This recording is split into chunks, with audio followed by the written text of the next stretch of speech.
Good evening, ladies and gentlemen. It is 4:30, Monday, December 15th, 2025. I'm going to call this special meeting of the Morristown Selectboard to order. Do we have any agenda changes or additions? Yeah. Community comments. Martin Green. Yeah, just a simple comment. I just wanted to echo some of the thoughts that were shared last week about the budget as far as salaries, payment for department heads, and just to say that if we don't pay our department heads what they're worth, and I don't even think you can put a value on what they do here for our county, for finance, fire, EMT, police, human resources, town manager. If we don't pay people, we're not going to be able to hire, and train, and retain quality people. It's what we have. I don't think we'll find finer town employees and department heads than what we have here. So to me, it doesn't even make sense for that to be in question and to attack that. And to hear comments like that, to me, it's those who are really serving our town. And I just wanted to bring that. I didn't realize about the later meeting, so wanted to bring that to the board and say let's pay our heads, department heads, what they are worth, and not call that into question. Thank you. Thank you, Martin. Thanks. Do I have any other community comments? Okay. Hearing none, I will move on to new business. Do I have a motion? I make a motion that we move into executive session. Do you need me to read? I do. Okay. Yep. I find that premature general public knowledge of pending contract negotiations will clearly place the town at a disadvantage by disclosing a negotiating strategy. Okay, I have a motion. Do I have a second? Second. A motion by Laura, second by Richard. Discussion? Hearing none, all those in favor of the motion as presented, please say aye. Aye. That would be unanimous. Cell phones off before I forget. Do I have a second motion? I'll make a motion that the select board enter into executive session under provisions 1 VSA 313A1 to discuss the pending contract negotiations, and under the provisions of 1A VSA 313A1F to discuss confidential attorney-client communications made for the purpose of providing professional legal services to the board. The board invites town manager Brent Raymond, executive assistant Judy Alberry, financial director Tina Sweet, EMS chief Corey Bover. Thank you. And police chief Jason Leno to participate in the discussion. I have a motion. Do I have a second? Second. A motion by Laura, second by Richard. Any discussion? Hearing none, all those in favor of the motion as presented, please say aye. Aye. So we are now in executive session. So one question here, though.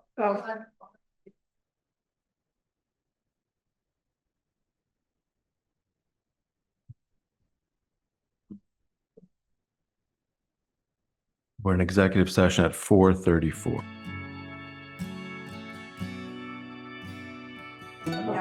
It's 5:29. The Morristown Selectboard has just come out of executive session. I would entertain a motion. I have a motion to adjourn. Do I have a second? So a motion by Richard, second by Laura to adjourn this special meeting of the Select Board.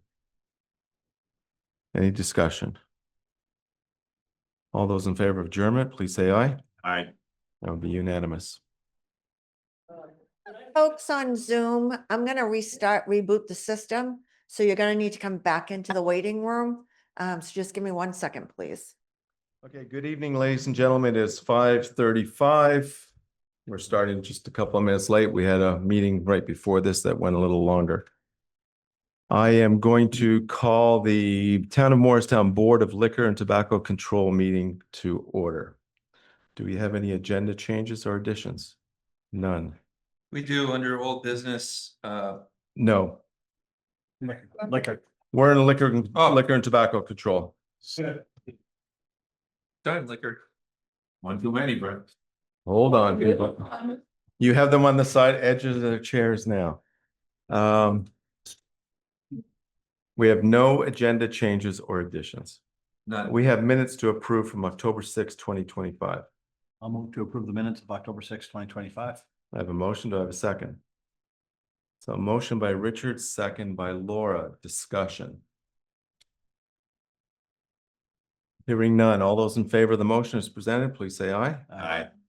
That'll be unanimous. Liquor licenses. We have one renewal, Charlemont Restaurant. I would entertain a motion. I'll move to approve the liquor license renewal for the Charlemont Restaurant, 116 Vermont Route 15 West, number 2, third class. Thank you. So a motion by Richard, second by Laura. I'm assuming the chief of police is fine with this? Yes. Great, thank you. Any discussion?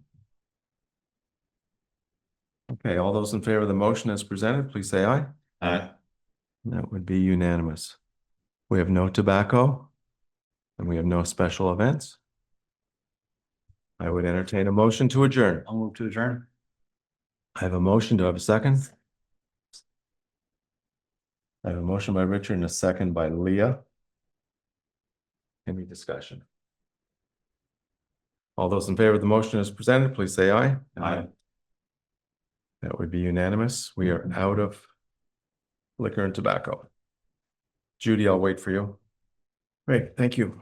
It is 5:37, Monday, December 15th, 2025. I'm going to call the Town of Morristown Select Board meeting to order. Agenda changes or additions? I think there's one. Yes, there is. Under old business, that's section 6, number 2, possible executive session. We'd like to add to contract negotiations and confidential attorney-client communications. Thank you. No other changes or additions? No. Okay, community comments. Members of the community that want to come on, comment, please come to the microphone. I'll remind you that this is a select board meeting. We're here for select board business, and we're here to listen to the public concerning the business of the select board. We're looking for civility and decency at all times. We are not here to discuss individual employees. If you do have concerns with individual employees, I encourage you to reach out to our town manager with those concerns. You have 2 minutes to address the chair on any items that are not on the agenda tonight. Would anybody like to comment? Okay. I'm going to move on then. We have minutes. We have minutes from December 1st, 2025. I'll move to approve the minutes of 12/1/25. Second. I have a motion by Richard and a second by Leah. Discussion. All those in favor of approving the minutes from December 1st, 2025, please say aye. Aye. Would be unanimous. We have minutes from December 8th, 2025. I'll move to approve the minutes of 12/8/25. I have a motion. Do I have a second? Second. So I have a motion by Richard, second by Laura. Discussion. Hearing none. All those in favor of approving the minutes from December 8th, 2025, please say aye. Aye. That would be unanimous as well. Moving on to new business. We have a private road name to approve. It is for Powder Day Lane, which is a road that is not yet constructed, but it is off of Lawrence Farm Road. We have information in our packet. Seems like it's gone through. It has gone through Vermont 911. There are no similar names in the area, and they've approved it. So I would entertain a motion. I'll move to approve the private road name Powder Day Lane. I have a motion. Do I have a second? Second, Oh, and authorize Chairman Don McDowell to sign. You okay with that? I'll second. Any discussion? Okay. All those in favor of the motion as presented, please say aye. Aye. Thank you. Number two, Seth Jensen is here from LCPC. Seth, you're welcome to stand at the microphone. You're welcome to sit at the table with the microphone and do your presentation. Seth is here to discuss the next steps related to a possible Tier 1B designation for, I believe, for the village, for the downtown village center. Yes. Thanks for coming, Seth. Yeah, thank you, Don. So as Don mentioned, I'm Seth Jensen. I'm the Deputy Director of the Lamoille County Planning Commission. I'm here tonight to talk to the Select Board about the possibility of Morristown pursuing what's called a Tier 1B area designation. Tier 1B is a option that was granted to communities as part of the Act 250 reform bill a couple of sessions ago. And essentially what it does is in certain limited areas, change the threshold at which Act 250 review is required for developments that include a housing element. Important to note that it does not create an exemption from any of your local zoning and subdivision, any local design review requirements or other ordinances, and anything that is proposed still needs to secure A&R and state technical permits such as stormwater, wastewater, drinking water, highway access, and other things. In your packet, and this morning I forwarded a summary of both Tier 1A and Tier 1B. And in the email that I sent that I left out something very important, which is Tier 1A, which is a complete exemption from Act 250, is not based on current statute and current things, something that Morristown is eligible for. So we're going to focus only on Tier 1B. I highlighted the reasons why in the packet, but I left out the explanation of what the highlighting was. Morris, oh, Yeah. thank you, Brendan. It is Thank on you your, for yep. adding that. I could have gotten away with not Not sharing saying that, that. but full. So thank you. And a major part of that is that there are some requirements for Tier 1A that would require changes to your current zoning and subdivision regulations, specifically allowing taller buildings. And it's been clear that, based on your current regulations, that that's not the case throughout the full area. And there's also a requirement in Tier 1A for communities to take on more administrative roles of existing Act 250 permit conditions. That's also not required for Tier 1B. So to quickly go through the requirements that were outlined, is ultimately this is a local decision. The Select Board ultimately makes the decision. It's an opt-in, not an opt-out. The main criteria are that the community has a duly adopted and approved plan confirmed by the Regional Planning Commission, something you have done, that the community has adopted permanent zoning and subdivision, something that you have done. There was some discussion and clarification with the Planning Commission about whether the zoning and subdivision needed to incorporate Act 250 review criteria. Tyler Brent and I followed up with a member of the Land Use Review Board to confirm that that was not required. So if folks who were at that Planning Commission meeting, that question has been addressed with the Land Use Review Board. The next is having water supply or wastewater infrastructure or soils that can accommodate a community system. The areas we'll talk about all have access to water and wastewater infrastructure. And then the final, have municipal staff capacity to do your development review and zoning administration process, and you have professional staff. So those are the sort of legalistic requirements. There are also some geographic requirements. I can jump into the geographic requirements because it's not the whole town, for example. Or I can pause here to answer questions about the legalistic requirements if the select board has questions on those.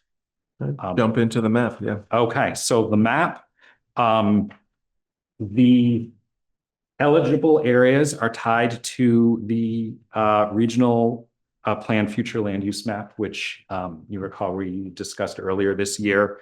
Specifically, the downtown and village centers, planned growth areas, and village areas. So you received this map that highlights the possible areas, which for folks in the audience, that would include the downtown area, portions of and much of the village of Morrisville, and then some portions of the north end, which is the outline of the area planned for growth. So the community could pursue that full area or portions of that area if you feel the full area for various reasons is not appropriate. Or you could choose not to pursue it at all. If you choose to do a partial area, there just needs to be an explanation of why you're doing partial instead of full, which we can work with you to craft. Timeline-wise, another piece of the State Act 250 reform bills is that these are these Tier 1B areas are included as part of the regional plan and then approved at the state level by the Land Use Review Board when the regional plan is reviewed. So you are familiar recently with the downtown designation that went through the state downtown board. With the reform bill, that process is now first step regional plan, second step land use review board. So our process at LCPC for the future land use map is a preliminary submission to the land use review board the end of December. You don't need to have a decision by the end of December, recognizing that it's almost the end of December. We will be doing the final submission in May. So if a decision to include in this round by May would be our timeline. If you need more time than that, there is an option to do a request in the future. It would just trigger an amendment process to the regional plan. So again, there's a local process. There's a local process, local opt-in, your decision. And if you need more time, there can be an amendment later. That would then be a focused amendment of on Morristown's request.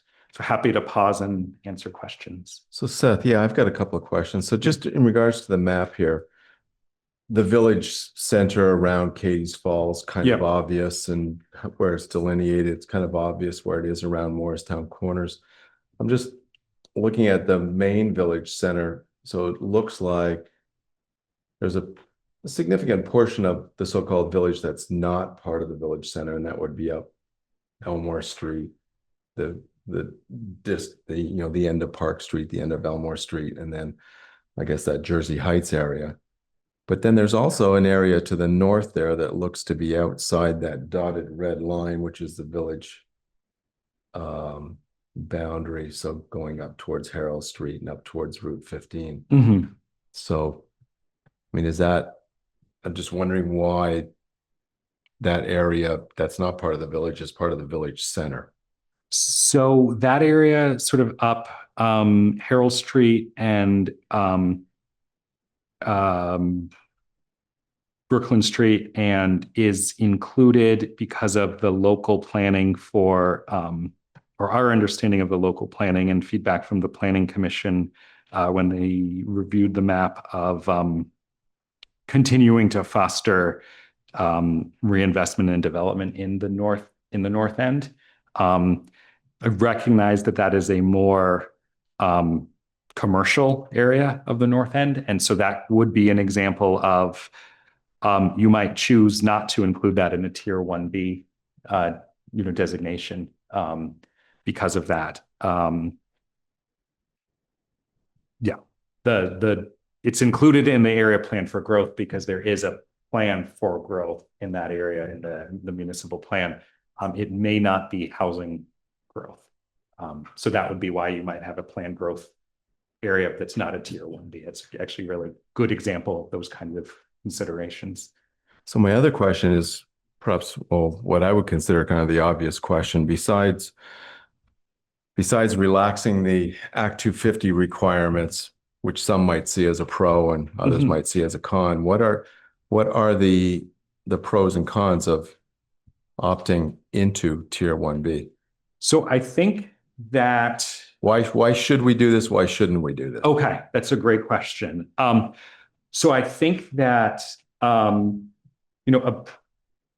piece of this is focused on encouraging housing, simplifying the development review process. Just that's what it is, and some people might view that as a positive, and some people might not. Something to think about as a positive of doing that is the Act 250 threshold is not just discrete projects, but projects within like a certain radius of each other over a certain amount of time.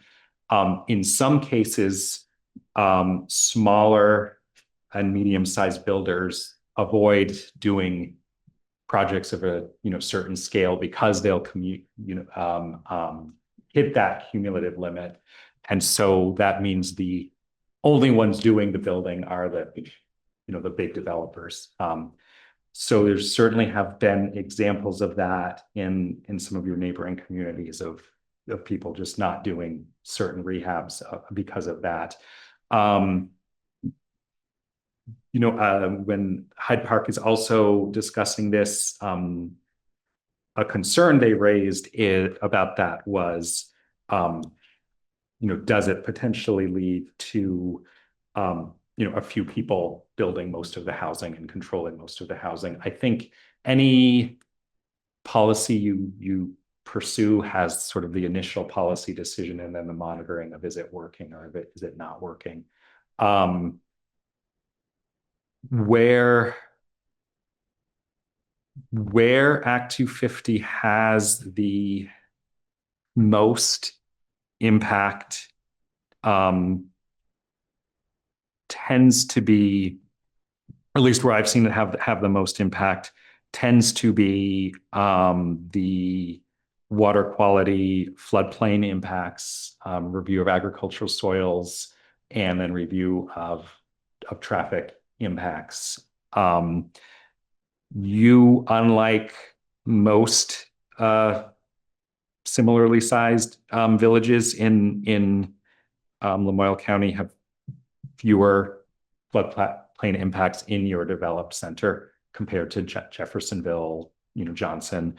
The developed areas in this delineated area, have largely impacted the prime soils already.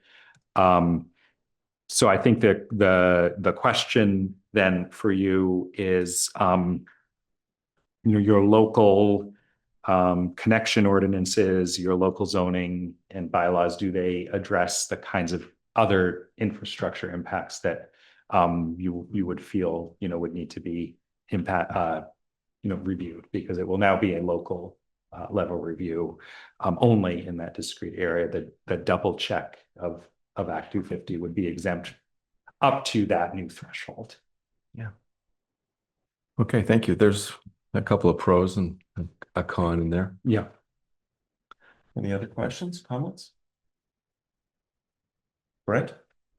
So we spoke with a representative of the Land Use Review Board, and I asked LCPC to just put a placeholder in their initial submittal in December, so that the select board can continue to be educated on Tier 1B. And I think that this deserves joint session with the Planning Commission to talk.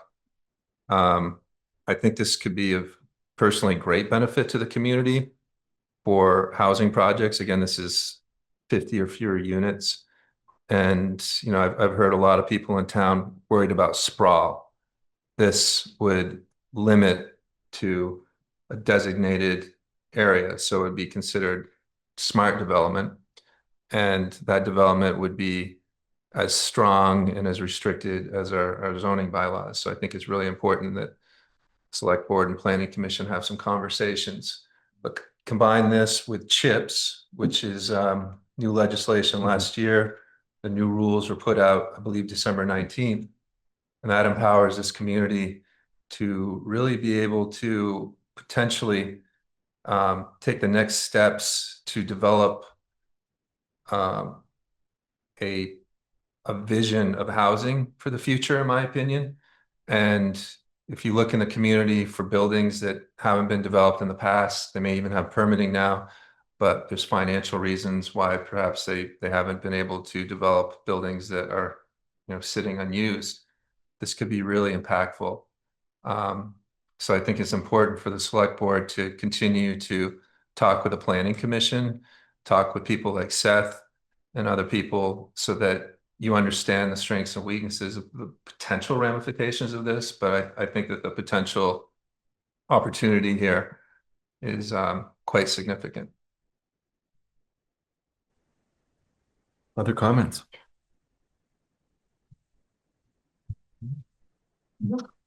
Okay.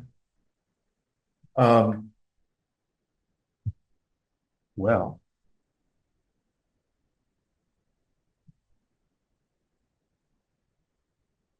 So if I have any other questions for Seth, does anybody have any questions for Seth?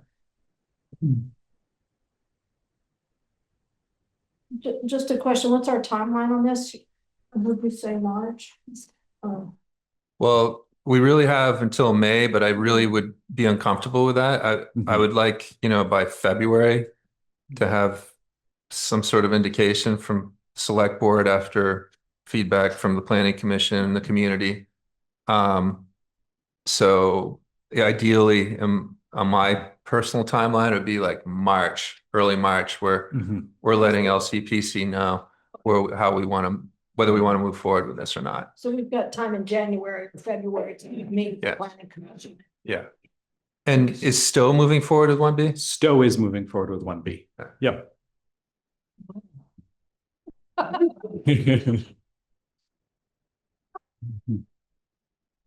Yeah, they've already made that decision and Yeah. notified LCPC. Yes.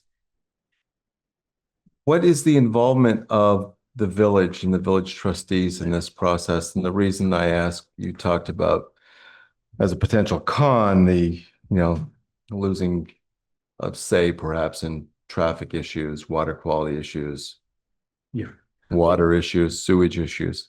I think that, it would be, good practice to involve the village in the discussions about the infrastructure and the connections. A conversation that LCPC has had with Stowe at the staff level, and granted it's slightly different because there's not a separate town village. It's a public works department that's managed by the town, is looking at the connection fees, connection ordinances and such. to, ensure issues are addressed. That's not a requirement of 1B, but something to consider is, the Act 250 fees, the engineering costs of applying for that. People are no longer need to be paying those. So it's an opportunity for the community to consider, does that provide some ability to, partner with developers through things like CHIP or ask for contributions to capital needs through connection ordinances. Again, that's not required for a 1B, but it's an opportunity and option, that would be worth having with the village as you're making this decision. So just to be clear, the village won't be voting on this. They don't need to opt into this. It's our decision. Correct. Okay, great. Okay, well, So we're not gonna move forward with this until we have a meet with planning. Is that what I'm? Yeah. So that's- take any action. We don't need to take action tonight. Correct. Yeah, we weren't anticipating action tonight. Okay, great. Well, thank you, Seth. Thank you very much for coming, and good seeing you again. Thank you. You too. Any community questions? Thank you, Leah. Any comments from the community? Okay. Yes, we have one. Bob? Sorry, the microphone. Yeah.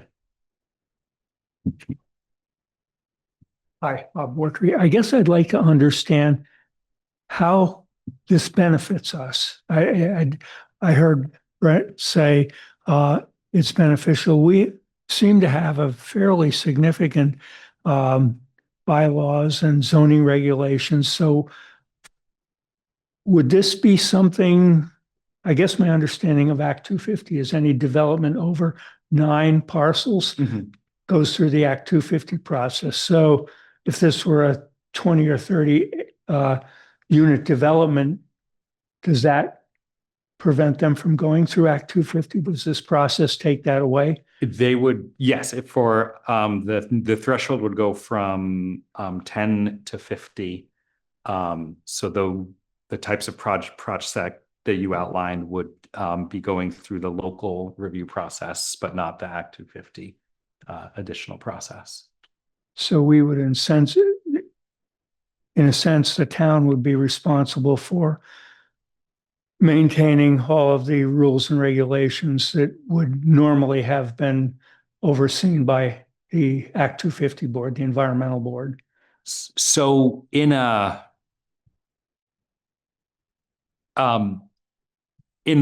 legal sense, your responsibility is to the provisions of your local zoning and subdivision. You're not legally required to incorporate all of the Act 250 criteria into those into your bylaws. From a value standpoint, if there are elements of Act 250 that are reviewed by Act 250 not included in your bylaws, that would be, I think, a discussion for the community, not required by law, but for you to have about other ways you want to continue to achieve those goals. So I guess essentially what you're saying is this, at least in my view, makes it far more cost effective for a developer to not have to go through the extraneous process of going through all the Act 250 rules and regulations and timelines. Yes. Thank you, Bob. Thank you very much. Any other comments? I just, if I may, the same state permits are Yes. still required. Yep. Yeah. And, we talk about affordable housing all the time. This is an opportunity for developers to work more locally. And this opportunity for communities to potentially be more specific about what kind of local development they would like, while at the same time reducing costs for developers through that Act 250 process, while all the other state permits that are required are still required. Correct me if I've No, misstated anything. That's all of the state technical permits are still required. the local review process, the V-Trans access permit process, all still required. It's specifically the Act 250 process. Can I just say, having been on planning and DRB, part of it was there was a lot of building done 9 and under to avoid the Act 250. So if you look around town, that's why there's a lot of smaller little developments, because they were avoiding the Act 250 criteria. So this would make, in my opinion, would make for more thoughtful design to the town instead of little places all over the place. That's my thought. In the village centers, Yeah. only in the village centers, right? Got a lot of 9 I'm sure do, for a reason. all over the place. Yeah. Yeah. And that's why. Well, thank you very much, Seth. Thanks for coming in once again. Thank you. We'll see you again soon, I'm sure. Yes. Thank you. So much. Okay, new business number 3, consideration of a non-voting student member for MCC. That's the Morristown Conservation Commission. I think this is a great idea, inviting a high school student onto the board. I know that the chair of the Conservation Commission is here. I personally think this is a great idea. Just had one question. It does say here that the new student members would be interviewed and selected by the current MCC, the Morrisville Conservation Commission, and ratified by the town select board. But how will they be nominated, and how will they know to apply? What's that process like? Is there someone at the high school that's going to work with these students so that they know what's coming up? Great. Hillary Warner. I live on Olive Street.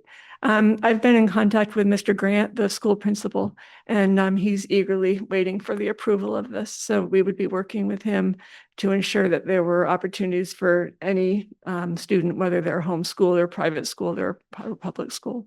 Right. So it would be announced at the high school, obviously, in Yeah. some manner. Right. Yes. Would they be able to receive any kind of school credit for this? Because my understanding is it's a year-long commitment. Right. correct? We haven't woven that in at this point, but I think that just being able to say that that you're have participated in this as a college applicant or anything else you were doing, job applicant, I think it would be worth a lot. I'm just- Whether it officially comes under the PA's auspices as community service, or whether they just mention it in their application, it's great. I got out of PE going to ballet, so I'm just saying. Thank you. So can I ask what precipitated this? I think it's a great idea. Well- I'm just wondering where. It was Stowe. Oh, When Ron Stancliffe got an award earlier this year, he came back and said that he learned that they had a Stowe student member, not just on their conservation commission, but on some of their other boards as well. And we just thought it was a great idea and ran with it.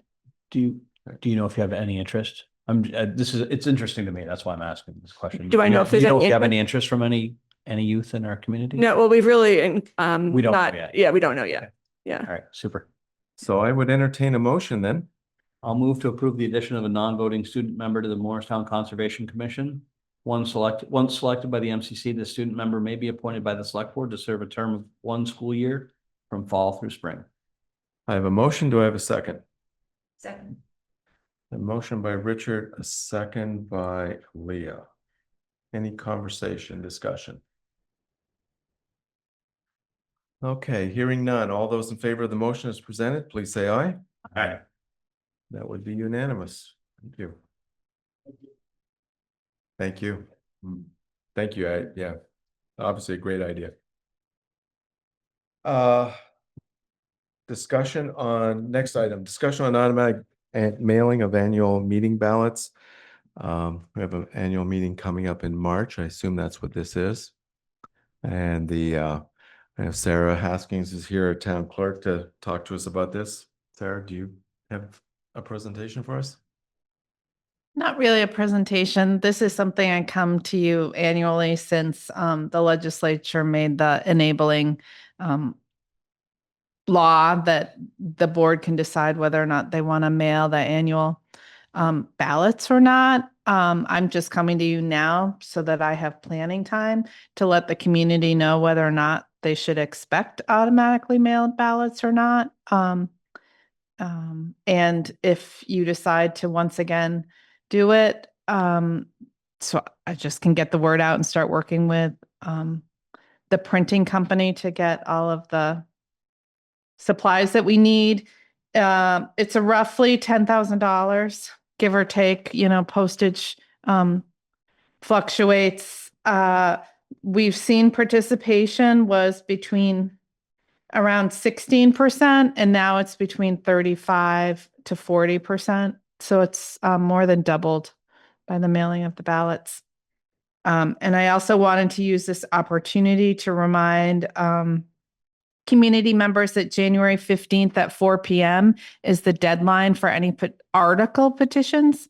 Those require 5% of the checklist, which is roughly 215 signatures. The checklist fluctuates daily as people come into town or turn 18, like my daughter this week. Yeah. And January 26th, Monday at 5 p.m. is the deadline for any candidates to submit petitions. For the town and the school, we are now both vote by Australian ballot. So all candidates that wish to run either need to submit a petition with 30 signatures to run, or they'll need to do a write-in campaign on election day. So just to give people time, people looking for petitions for either articles or as candidates, they're all on the website. So that those and the list of all of the positions are on the website, but they can come to the office or call or email and we can get them for them also.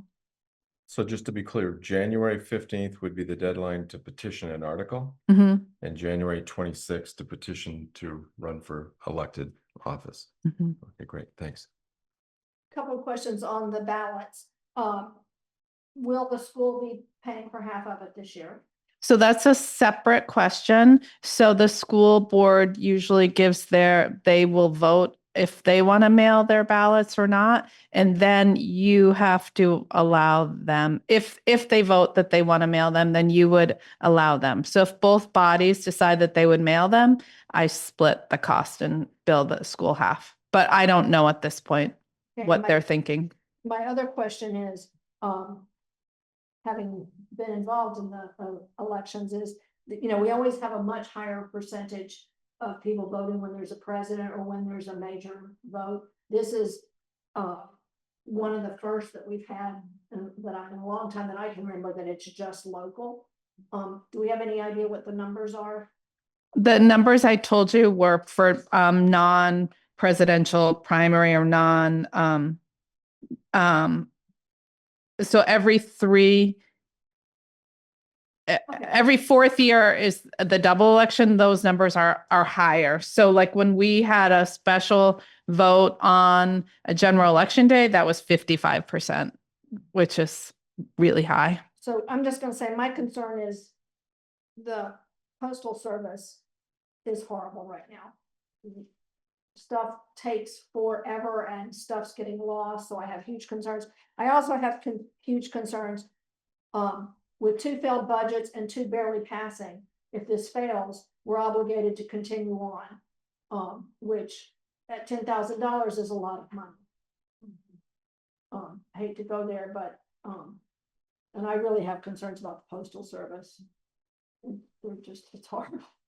It's so unreliable right now.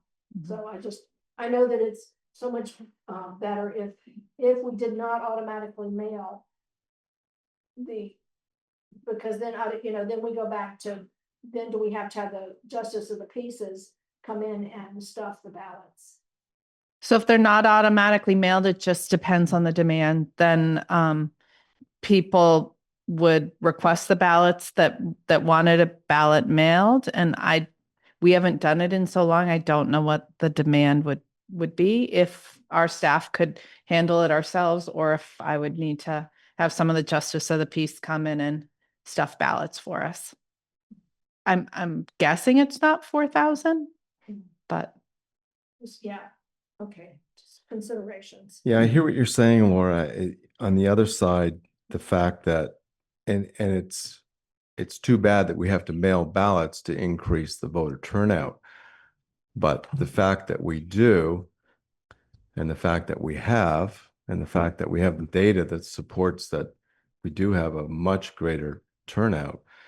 I mean, that's what democracy is about, is encouraging people to vote. And in my mind, yeah, we sit here and talk about spending dollars here and there. This is, in my mind, money well spent. You know, it is $10,000. Maybe it'll be 5,000, but for now it's $10,000. And if we can if we can double the vote, get a better idea of what people in town are thinking, so be it.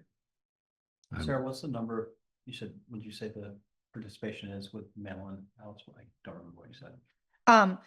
it's between 35 and 40%. Is that every voter, or is that just the people that mailed in? I don't know if I understand your question. Of the checklist, it's 35 to 40% of the checklist. Those ballots, not people that came in off the street. Because I know people come in and vote. The total number of people who voted. We don't have a way of we don't track the number of like absentee ballots that people submit on election day. Is that what you're asking? Or people that submit on election day or that come in person. Oh, yes. So I have the numbers of in person.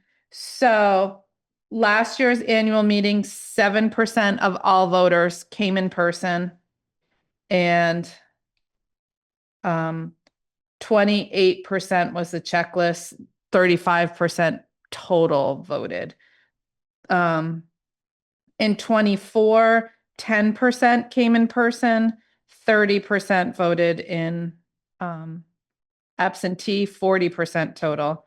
The year before it was 6% in person versus 32 absentee. The year before was 4% in person as opposed to 32 absentee. Do you want me to continue? It's all over the place, but it's significantly higher the amount that are voting absentee versus how many are coming to the polling place. There was one year, and I think it might have been presidential, people got 2 different ballots, so there was a lot of confusion and with which ballot. So this year we won't have that issue. There'll only be one. Well, there will be the school. But they would go in with us. It would all be There, right, there's not going to be a presidential. There won't be separate envelopes because it was amazing how much confusion Right. Right. it caused. For the presidential primary, we cannot automatically mail a ballot because we do not know in that election what party ballot you want to vote on, because we don't have party choice in Vermont. So you can choose that day which ballot you want. Okay, thank you, Sarah. I would ask the board if they would like to make a motion. Make a move to mail out the annual meeting ballots. Okay, I have a motion by Leah. Do I have a second? Second. A motion by Leah and a second by George to mail the annual meeting ballots. Discussion. Can I make a couple clarifications in the motion? Can you say automatically? That's what I think you mean, because we will mail, regardless if you don't want to automatically mail everyone, we will mail individuals. And I'm assuming, because it's been the past practice, it's no return postage. We're going to mail it to you, but the voter needs to pay the postage to return them. We find that the bulk of people are, and what we highly encourage is that they're using our drop box in front of the building.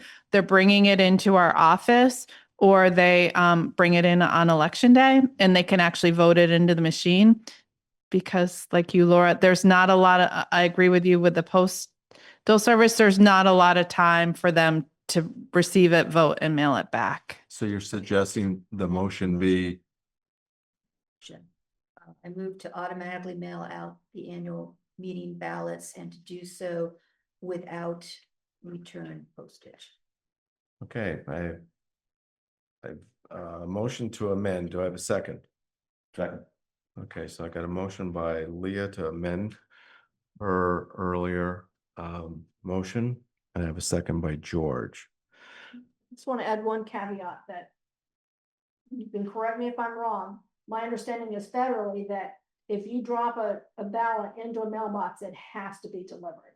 So even if it does not have a stamp on it, it cannot be refused. I think that's federally the law. I don't know if it's always the practice. I don't know if I hate that I'm saying this out loud, but I don't know if every post office is informed of that. So I wouldn't trust that. I would recommend if you're going to go drop it off at the post office, cross the street, drop it off in the drop box in front of our office. It's free. We check it every hour or so. It's the best place to put it. Both the Republican and Democratic parties will come and pick up a ballot, is my understanding. So Yeah, so if you're, well, only if you're ill or disabled, then 2 justices of the peace can either hand deliver or return your I'll ballot. do it together. to be a deterrent for anybody Yeah. to not have a stamp, because I don't have any stamps in. So, so I have a motion, just to be clear, a motion to automatically mail out the annual meeting ballots with no return postage. Correct. Thank you. And that was seconded by George. Okay, right. Any discussion, any further discussion?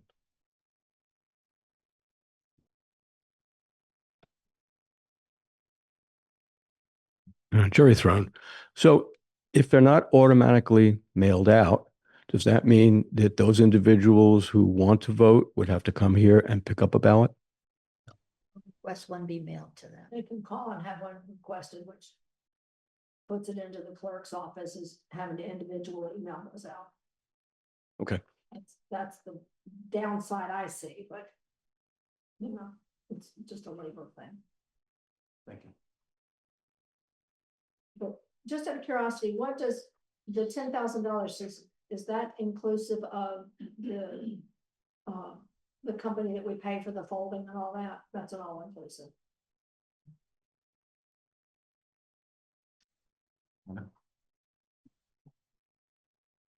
Yeah, Bob Bork, I have a question for Sarah.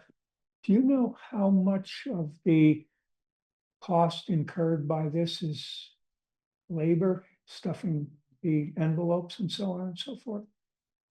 Approximately? And I'll follow that up with, I can't, Why couldn't remember. we- I should have had that figure. The bulk of it is the postage. It is. And some of the factors are, regardless if we're mailing them to everybody or not, we have to buy the ballots, we have to program the Mhm. tabulator. So there are some of the factors in the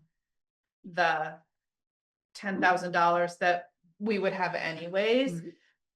I'm trying to remember if it was $2,000 maybe, Okay. but I can get that figure, or you can Well, where I pause and was going can with this is, get the figure. why couldn't we have a volunteer corps to do that and help the town? You can handle ballots.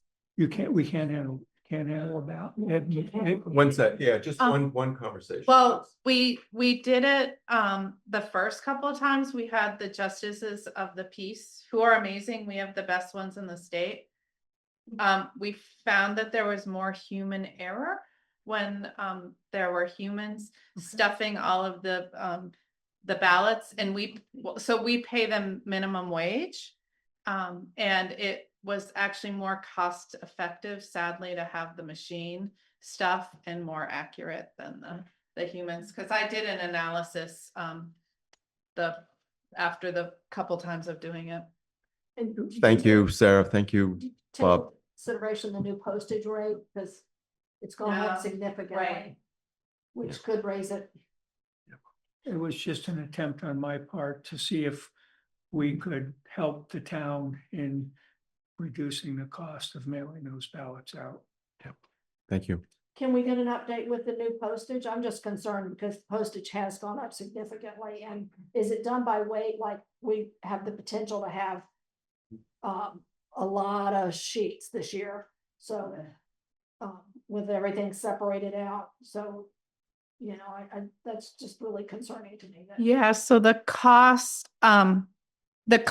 like for the ballot production, which is regardless if you're mailing it at all, has increased because now we vote all candidates by Australian ballots, so all names are not on the ballots, are on the ballots, as opposed to before it was just a select board. Now every single article is on it. Actually, it used to be only the select board, nothing else. So it was a one sheet. It didn't cost as much. Now we have 2 pages front and back, double-sided legal. So it's double the programming cost.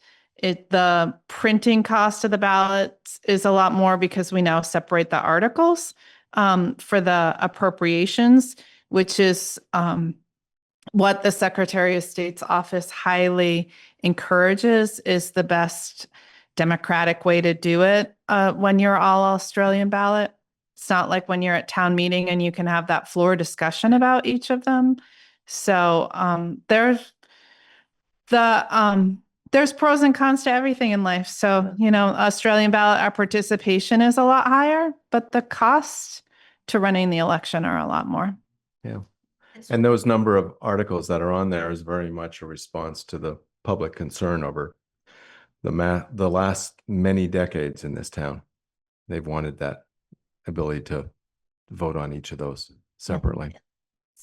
Did decide that they wanted to vote by Australian ballot. Yep, So that's right. we're following- It was it was unanimous. an article on a ballot. Yeah. And the voters decided to go Australian ballot. Okay, thank you, Sarah. So are we ready? Okay. All those in favor of the motion as presented, please say aye. Aye. Aye. Opposed? Okay, that would be 4-1. Thank you very much. Okay, moving on. Discussion of the local option tax, meals and alcohol. So this is our last meeting to talk about different aspects of the local options tax. It would have been 4 weeks ago. We talked about maybe 6 weeks ago, we talked about the rooms local option tax. 4 weeks ago, I think we talked about short-term rentals. Last time we talked about sales, and tonight is about meals and alcohol. So similar to what we said, I think the last time we were talking about this, we've talked about this a lot. I know Laura has expressed that comment. I don't know if there's a lot of new information here. I'm not trying to cut off discussion. I'll certainly allow lots of discussion, but how do we feel about this? And really at this point, just talking about the meals and alcohol LOT, we'll talk about how it might end up on the article as a next agenda item. So I'd like to just limit the discussion to the meals and alcohol LOT. So I'll open it up for discussion. Any board members want to comment? I certainly have comments. Go ahead. Again, this is a tough one because, and I think this sales also, but you know, when you look at McDonald's and Dunkin' Donuts, they can absorb it and not even think twice. And that's a commuter traffic that's stopping. I think of our restaurants as potentially destinations. We need restaurants for people, first of all, to capture income from people that are here. We also need destination to draw people in. I look at, you know, again, I've worked very closely with a lot of these people. you look at the numbers of employees that they had before COVID. And most of the smaller restaurants have not recovered from COVID. When we came out of COVID, they got hit with heavy inflation. And now they're getting hit with tariffs, which all the records are saying that we actually haven't even begun to feel the impact of tariffs because of lots of reasons.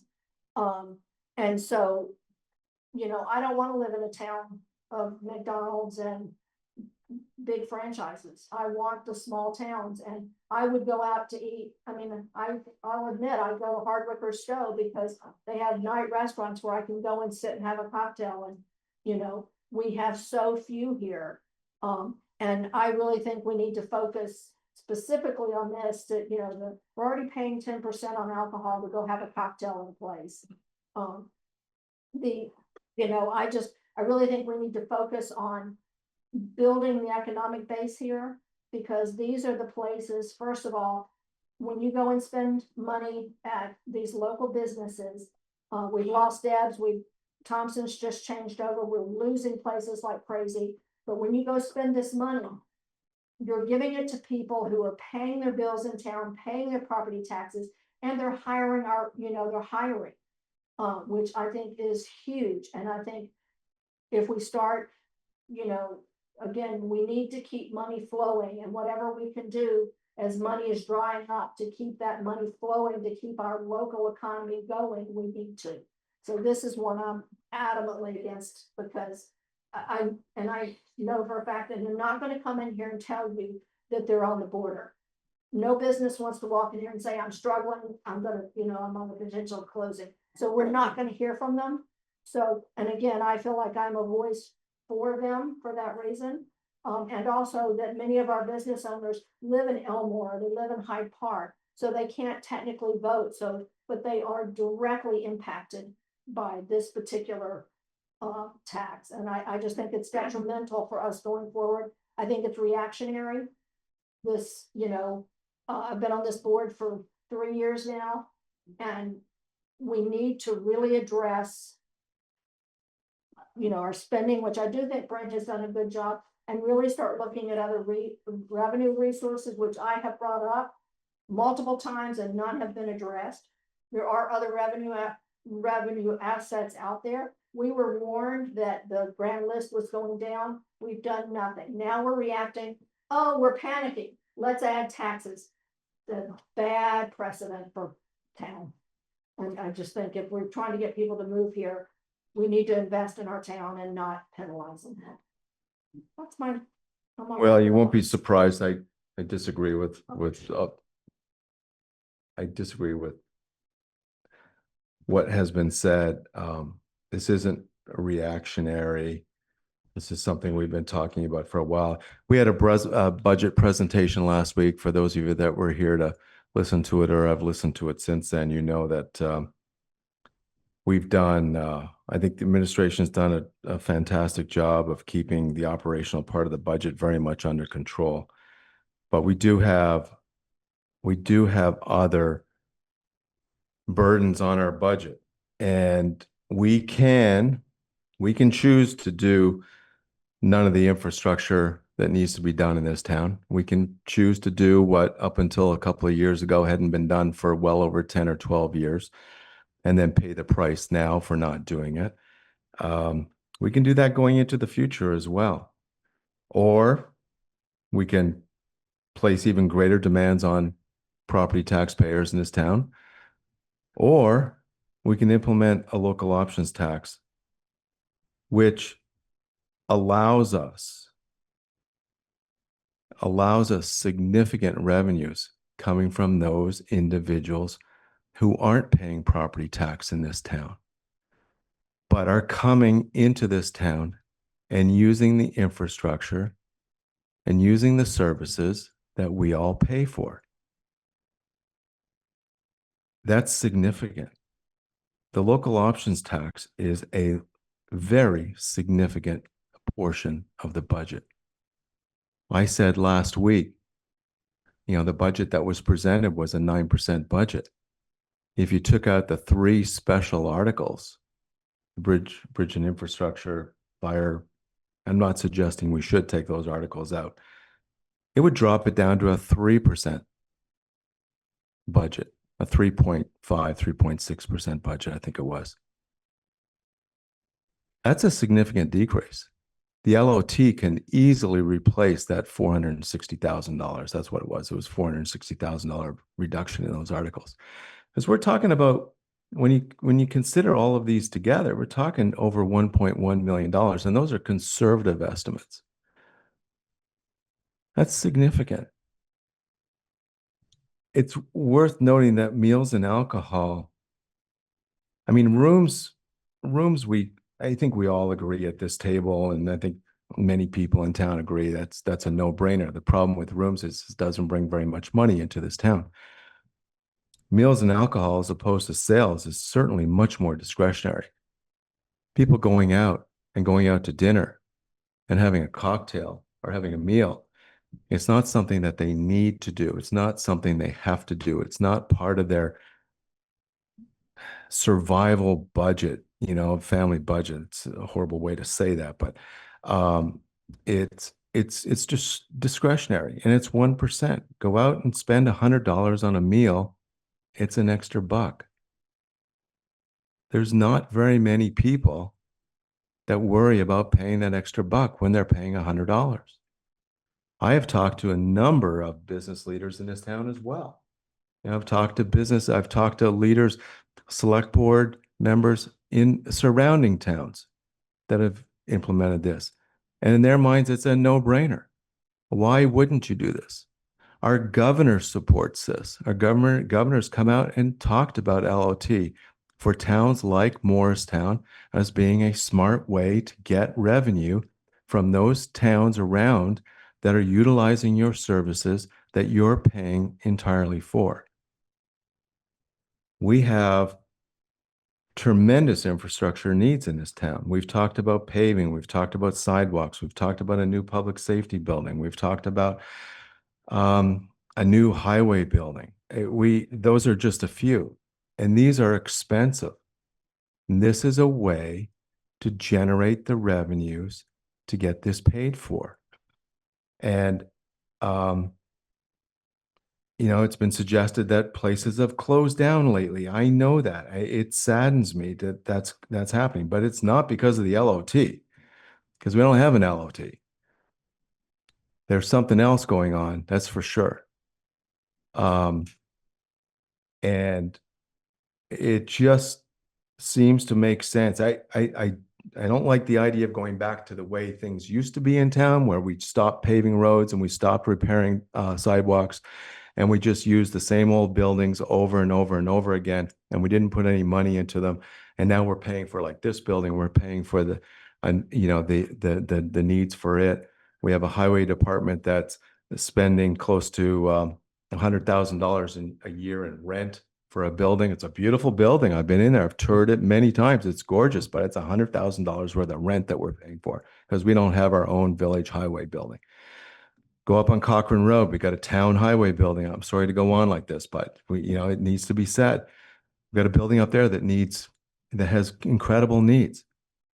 We have a tremendous police department in this town, and they are pleading with us for a new police building. We need a public safety building. We need it badly. We've talked about the fire department and the needs there. So to me, it's a no-brainer. To me, it would be a huge missed opportunity to not invoke this. And for that reason, I will certainly be voting to allow the voters of this town to decide whether or not they want to implement a local options tax. I'll just say this is for me, this is a use tax. This is the rooms or the meals and alcohol in particular is truly a use tax. It's not something that you need to go out to the restaurant and not to beat up what Don said, but we're paying, all of us are paying a tip on a takeout meal when we go to Pizza on Main, and we didn't get any service for that. And we don't balk at that, but we're going to balk at 1% that's going to go into our pockets like my change jar analogy a couple months ago. This is a way that we can get out of this hole that we're in. We don't have any more money in the unallocated fund balance to offset these real expenses on this bare bone budget that we have. So I think that this is, while it might be unpopular for some people, I think it's the least, the method that's going to affect us all the least at the end of the day. And, you know, you're tipping a kid at the counter, not to knock on the kid, but you're tipping him 25% for handing you a piece of pizza. You can throw another $1 on that piece of pizza. George, Leah? Well, I wanted to say that the research has shown when local option taxes are made active, the behavior does not change. People continue on the same behavior. They continue to go to the same stores, to the same restaurants. It doesn't change their behavior. We had several business owners, Guys Farm and Yard, Power Play Sports. Power Play Sports, and there was one other who I'm forgetting, who all said that they had, you know, they were concerned when it first started, but then after having lived with it, realized that it didn't affect their business. It didn't change behavior. You mentioned a couple of restaurants. Deb basically got out of the business, retired, went something else, but she has interest in that location for another restaurant. Thompson's, Keith also is retiring, but someone has purchased it and it's going to open up some kind of food thing. Gondola's just opened up this weekend. So we do have restaurants that are still here and still active. And I do feel that it's not passed on to them. It really is 1 cent on the people that are purchasing food and or alcohol. And given it's really one of the very few ways that we can generate revenue, I think it's a smart thing for the town to do. George? Yeah, thank you. I will not reiterate Don and Richard and Leah's points, but I will add just a couple more pieces of, will feel like random data, but I don't think they are. I first believe that we should, as a board, be putting all of these in front of the voters. This is the voters' decision. It is not our decision. It's our decision to put it out there. It's not our decision to say yes or no. That is your decision to vote yes or no on this. But this data applies to the resident, non-resident, which is never going to get resolved because we never have a real good count. But I searched for how many jobs we had in this community, and it was hard to find. I'll tell you where the website is. It's the only one I found. It's www.city-data- I'm sorry, www-city. Nope, I'll do it again. www.city-data.com/work. It's 2023 data. There are, by their data, 1,447 jobs in this town. Now, certainly some of those are filled by residents. Some of them are not filled by residents. The non-residents are coming into what is, for them, probably the biggest shopping area they have nearby. Groceries, stores, restaurants, hardware stores, fill the blank in. It's going to be helpful. So whatever number you want to assign to that 1,450 people, some of that is going to be non-resident that's going to be paying that. That's to me going to help. Not surprisingly, they broke it down by categories. Health care and social assistance had 20.1% of those jobs. 294. It's not rocket science to think about where those people are working. Manufacturing was next at 10.5% with 154 jobs. Accommodation and food service was 10.3% or 151. Educational services, 9.8% or 143. And I almost want just to do it so that I can say this one. Brent, Judy, I apologize, but this is the group. Administrative and support and waste management services. I don't know how they put that together, but that's how they put it together. That was 8.4% or 122. Construction, 8.1 and 118. Retail trade, 6.8%, 99. Wholesale trade, 5.5% and 80. I'll keep going, there's only 4 more. Arts, entertainment, and recreation, 5.3%, 78. Public administration, 3.4% or 50. Other services except public administration, 3.2, which is 46 people or jobs. Transportation and warehousing, 3.1, 45 jobs. Professional scientific and technical services, 2.0%, 29. Finance and insurance, 1.9%, 28, or information, 0.7%, or 10.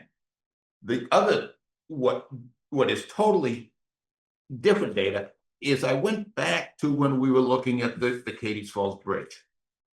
And in the Agency of Transportation's analysis, they gave out that the annual average daily traffic across the Cadiz Falls Bridge is 3,379 cars or trucks, vehicles.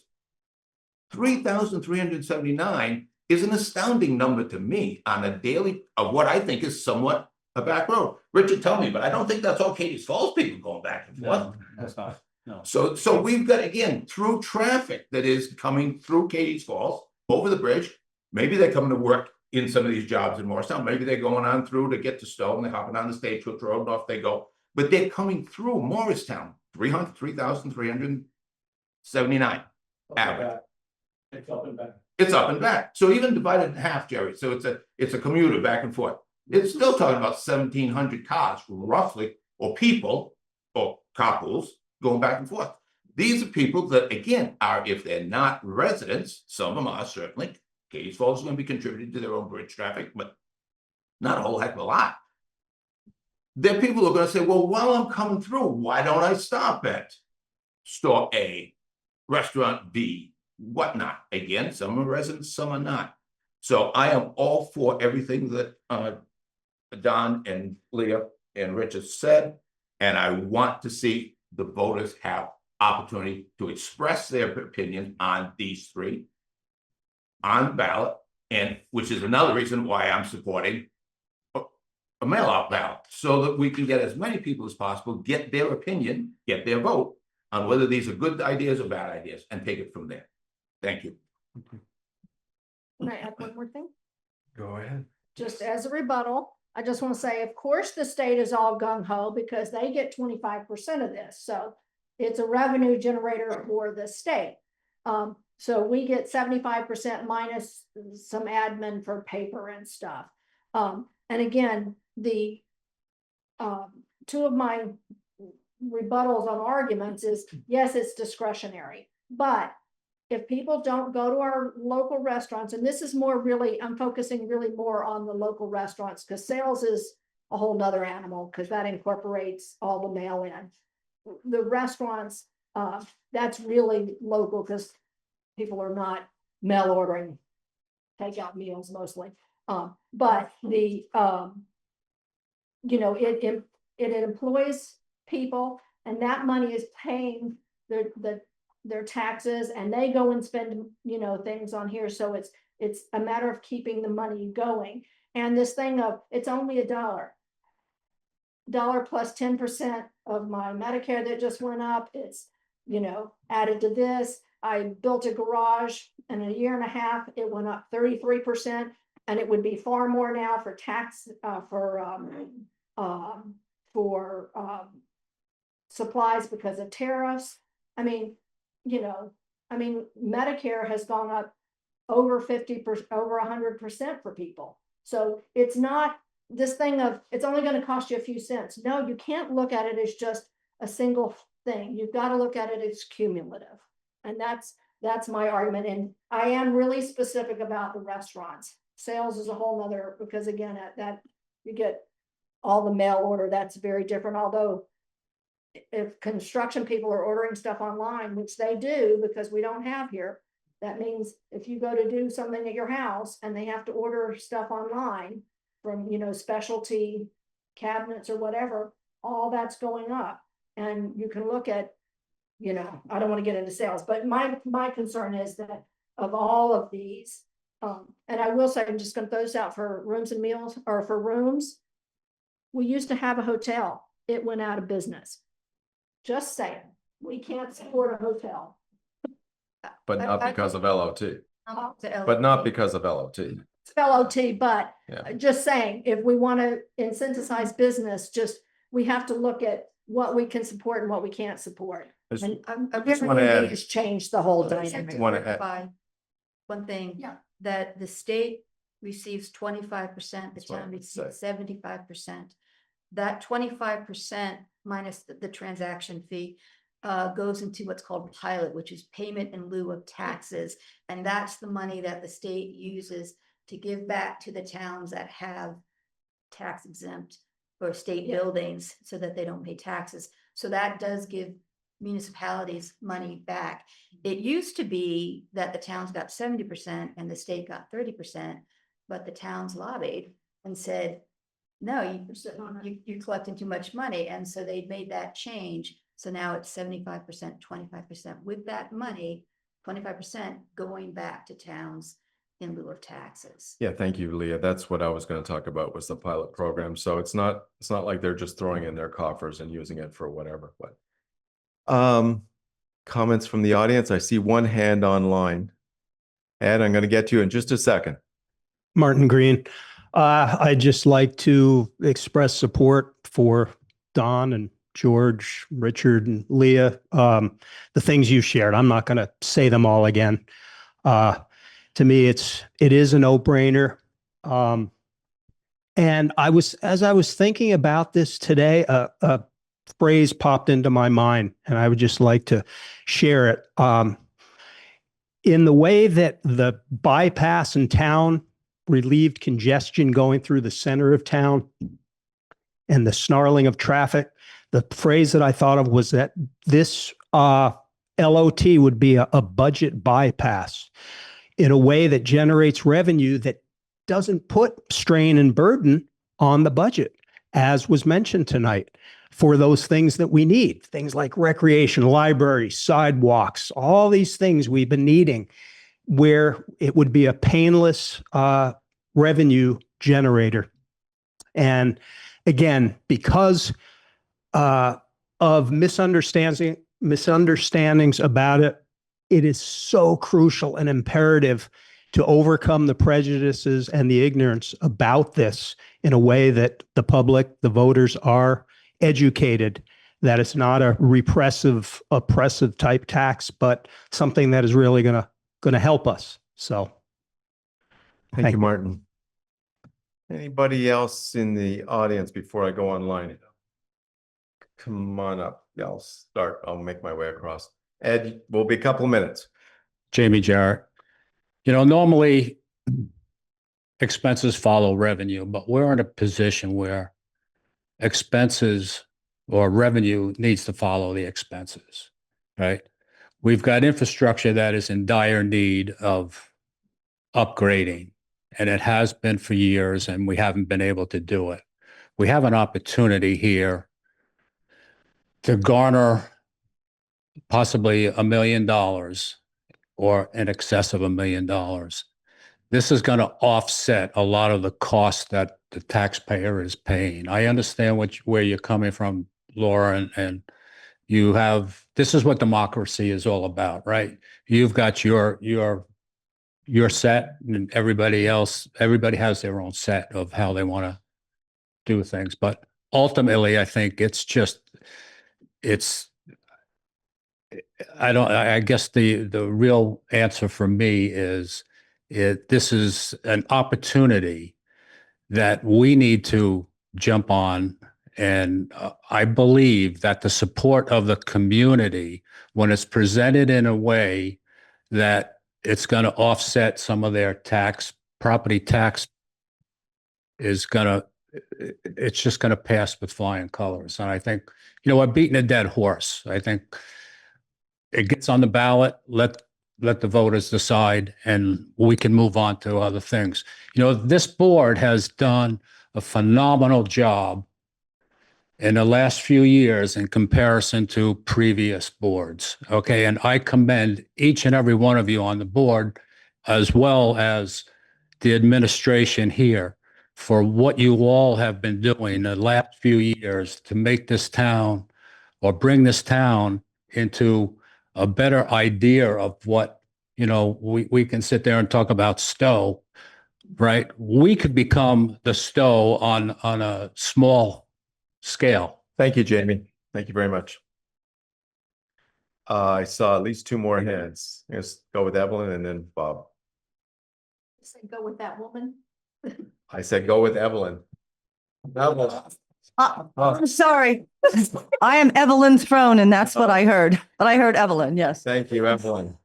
Thank you. I did not say that. I believe you. Thank you. I believe you. So I'm glad to add some levity to this. The expression that kept coming into my mind was, and it's one of my favorites, is don't let the perfect be the enemy of the possible. And it's perfect if we didn't have any taxes, if we didn't have that 10%, if we didn't have that 1%, it would be fantastic. I wish we could just wave a magic wand. The problem is that money that isn't generated now and isn't spent well, which I do believe you guys are working very hard to spend it well, to prevent, say, $100 going into the transportation fund now is going to save us $200 in 5 years, you know, which it would cost maybe even more than that. You know, we all heard the presentations. If this money can come in, and I have read the research also, it doesn't affect sales. We can create a better town that more restaurants, et cetera, would like to be in, which will create more revenue.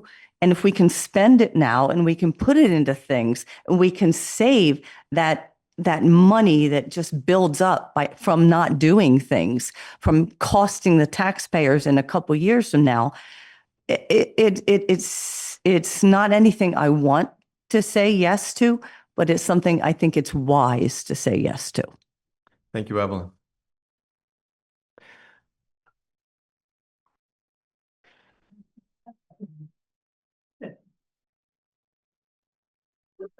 Yes, I support Bob Borkery. I support the option tax, but I think it's crucial for this to pass, and it's crucial for it to be presented correctly. Because what's going to happen is people are going to look at school tax, property tax, option tax, and it's an increase in taxes across the board. And people really are fed up with it. I'm not happy about it, but I know that we need to do this. So I think it's vitally important to present this in a way that it fully explains what it is and how it works. And I would hope that we or the board would consider earmarking this option tax on, let's say, infrastructure, so that people have an understanding. This is going to go into roads, sidewalks, bridges. They're falling apart. Everybody knows that. Drive down any road and it's a mess. So I think how it's presented is going to largely depend on whether it passes or not. So I wish us as a town well in going forward, and I think it's a great idea. And you know, I truly don't believe, as was said by many people previous to my stand here at the mic, that people aren't going to miss 10 cents, 50 cents, $1. You know, yes, it's a tax, but when you can see where it's going and what it's doing, I think it's not going to be as onerous as other taxes. Thank you, Bob. Be clear too, we have to legally designate where the money is going. It cannot just go into coffers. So that's one of the things we're about to talk to. Yep. Yeah, that's coming up next. I have one more, Ed.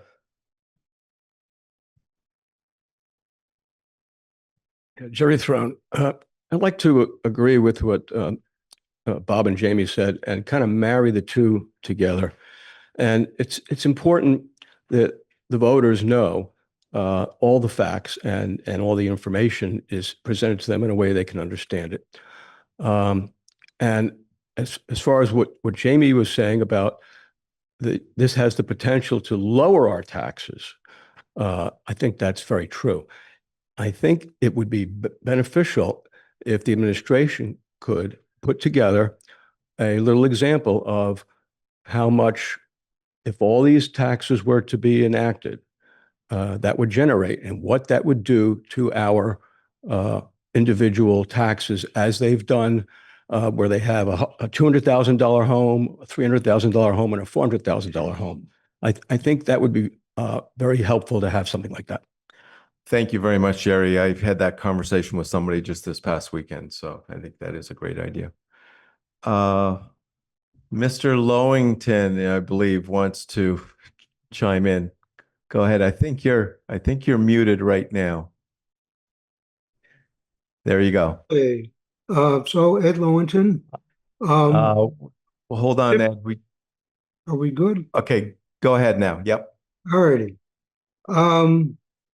Right from the beginning in these meetings, presentations, and discussions, one of the two big arguments against local option taxes is that the residents of 05661 would be the ones paying the tax because Morristown is not a destination town. And in the last few days, I've had a running email debate with somebody about that very thing. And he Googled and artificial intelligence and all that stuff, destination towns in Vermont. And they were all vacation towns, ski towns, recreation towns where you go for vacation. And it hit me at that point. And I've been realizing this through surveys, just constant casual conversation with people. Where do you buy so-and-so? Where do you shop? To merchants, what percentage of your revenue is out of town? And just looking at it and just thinking logically, Morristown is a different kind of destination town. And in fact, I would make a small bet of money, because I don't like to lose money if that happens, small bet of cash that over a year's time, Morristown's take on spending by people who live outside the town would be greater than that in Stowe. Stowe is seasonable. They don't have shopping. They do not have much in the way of seasonal shopping. People have to come here, not just for 10 seconds, Ed. North, East, and West. You want to hear this. There's such a thing as a compulsory spending. Thank you, Ed. Thank you. And Thank we you very have much. That's your 2 minutes. So I'm going to stop you there. I Okay. hate to do that, but I did say I was But going to you're missing the big pot of money. I am, but I'm going to give everyone a chance to, as you know, you've got 2 more minutes coming to you. It's an agenda item, but I am going to adhere to the rules that we said that we were going to adhere to. So is there anybody else that would like to speak before Mr. Lowington gets his additional 2 minutes?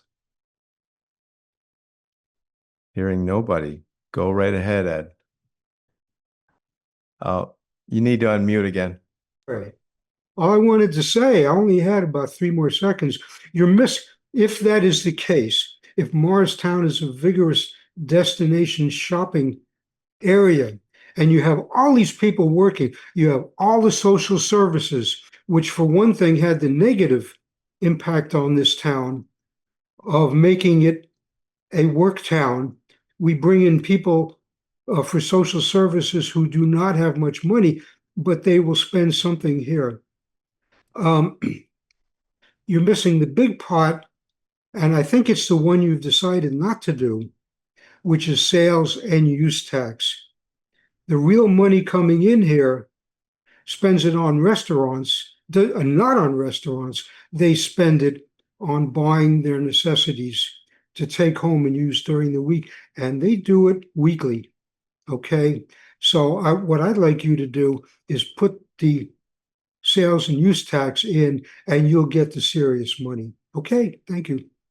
Thank you, Ed, for that reminder. And just to be clear, we have not disregarded the sales LOT. It's very much in play right now. So, and I would agree with you.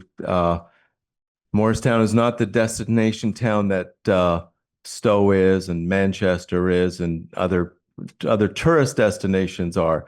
But I would argue it is very much, and I think you would too, very much a destination town here in Lamoille County. And that's significant. So other comments from the community, from the public? So I think at this point, I don't know that we need a motion on this agenda item, but I think we might need a motion on the next agenda item. And with that, go ahead. I'm just wondering if since we've finished the conversation about the various local option taxes. Yep. And the next discussion is where to allocate funds, perhaps. Yeah, I'm I wondering think if there's a we few things there. Yeah. Want to table this for now, since our friends from Elmore are here. Yep. And move the agenda, move that forward, and then continue this after that agenda item. The only thing I would say is we possibly have an executive session associated with that old business, but Okay. possibly.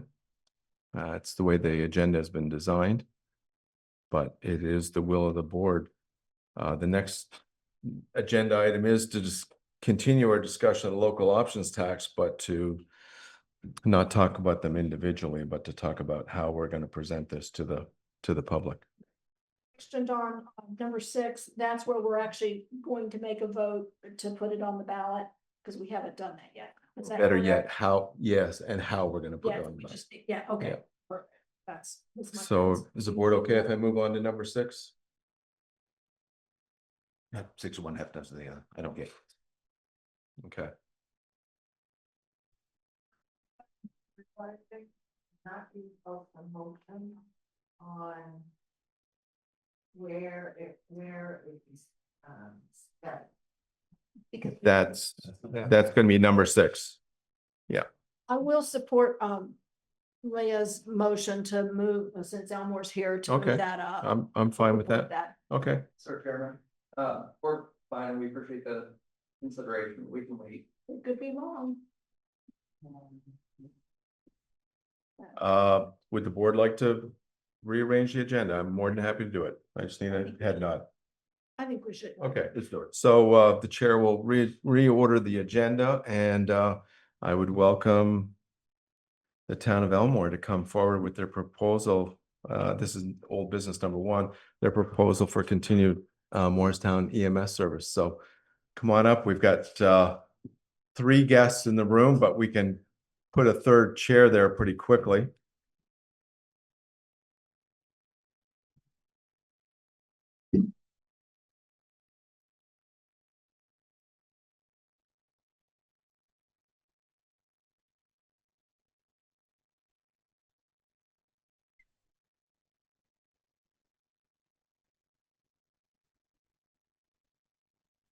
So we have here visiting Mr. and Mrs. Price. Price. And Mr. Audette. Yes. So thank you. We did receive your packet, your proposal, your revised proposal, and we've had a chance to consider it. So I'd ask you to maybe make a brief expedited presentation of that. Sure. Do you want me to introduce myself, my background? Please do. All right. Adam Audette. I was born and raised here in Morristown. I went to school here, graduated at People's Academy. For the last 17 and a half years, I've worked for the Lamoille County Sheriff's Department as a 911 call taker, as well as dispatching for police, fire, and EMS. In 2012, I moved to Elmore, where I started my family. I've been a volunteer with the Elmore Fire Department for the last 18 years and currently serve as the assistant chief there.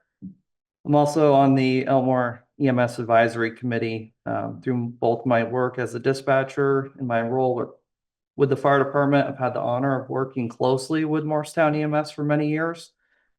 In the days following the December 8th Morristown Selectboard meeting, the Elmore EMS committee worked diligently and quickly to collect additional data from towns of similar size and similar EMS needs. We did so while keeping in mind the concerns that we heard from the select board, which was about readiness, the cost of response and cost of readiness, and the concept that coverage is more of an insurance policy, more so than it is relying on call volume. After speaking with EMS chiefs and EMS directors, we came to the conclusion that a per capita rate of $65 is the current market rate for the agencies that we had discussed this matter with for towns of our size. The number takes into account both the cost of readiness, the cost of response, and it provides a more stable and predictable model than relying solely on call volume, which can fluctuate year to year. I think you've seen that in the data that was provided. We believe this approach offers a greater long-term stability for both communities. Based on this additional work and analysis, we respectfully ask the Morristown Selectboard to accept our revised proposal as presented. We believe it reflects a fair, reasonable, and sustainable agreement that supports high-quality EMS coverage while addressing the concerns raised by the Select Board. Thank you. Thank you. Any other comments at this point? The board has had a chance to consider your proposal, and we appreciate the changes that you've put in there since we met last week, certainly. And we expressed our concerns last week as to what the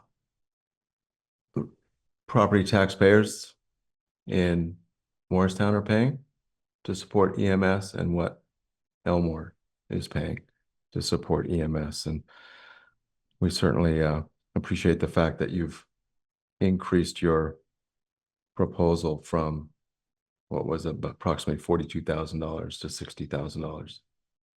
And that's very welcome news for us. We do have to, of course, respond to our own taxpayers and the voters in town and consider them. So we did come up with the following. We would be interested in a contract. We'd be interested in a 3-year contract. And I take that back. We're just going to offer a 1-year contract. I'm sorry, looking at my notes here. A 1-year contract. And a 1-year contract of $65,000. We would request your answer to that by December 22nd, because we do need to move forward with this. We would agree with a liaison, and we think that might be a good idea. Somebody that could speak to administration.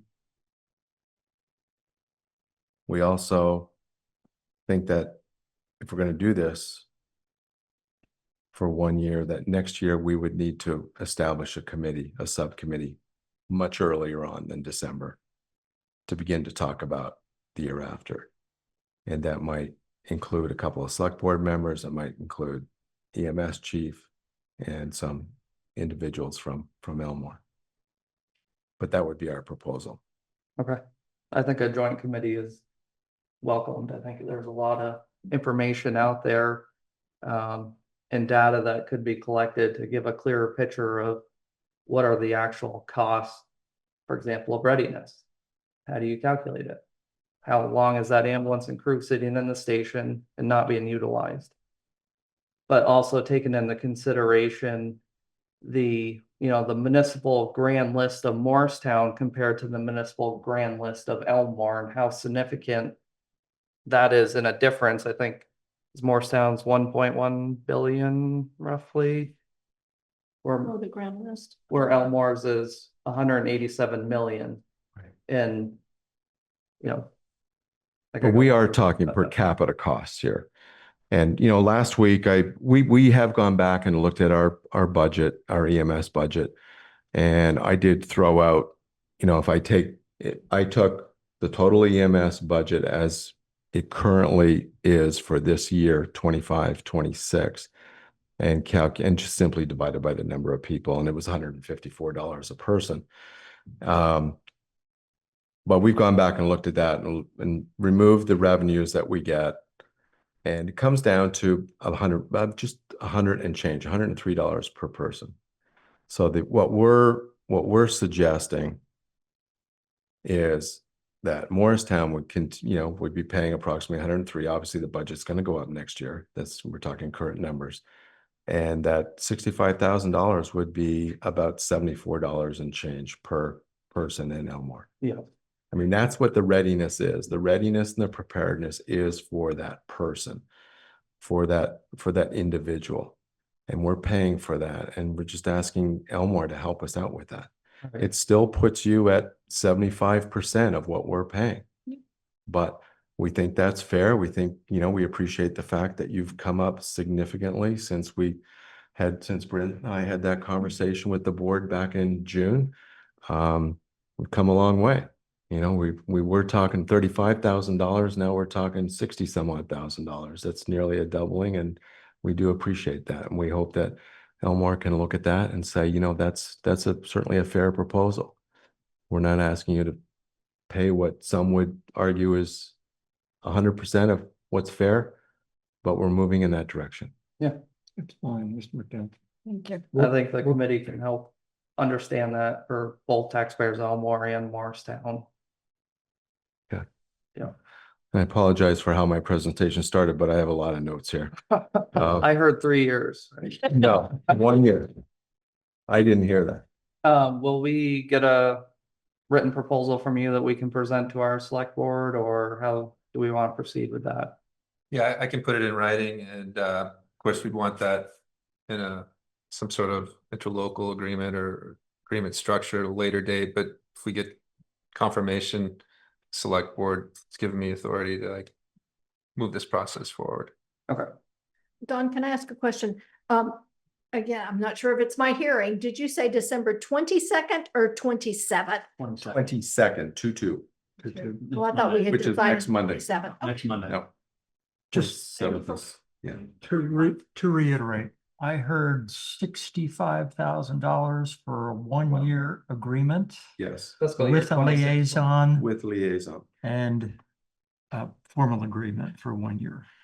And a joint committee between Elmore and Morristown Right. to look at this jointly months in advance of November, December, even October. That's fine. I would like to add, the liaison is a little more specific. We called it a limited. And that they would talk to Brent, because Corey sends out monthly data. So we don't want her time taken up, but Brent would be the liaison contact, and it would be limited as to, out of respect for everybody's time. Have to have conduit. Yeah, Good. just a clarification. Thank you. I assume the select board can get together in Elmore this week and make a decision on this? Yes. We need, Yeah. Yeah. again, Yeah. we're, Yes. it If you is. don't mind, just emailing something along. Sure, Okay. I'll do that first thing in the morning. I'll make sure it gets out of my draft box. Appreciate it. Thanks. Good day. Thank you very much. Okay. Thank you for Thank you, coming. guys. Thank you.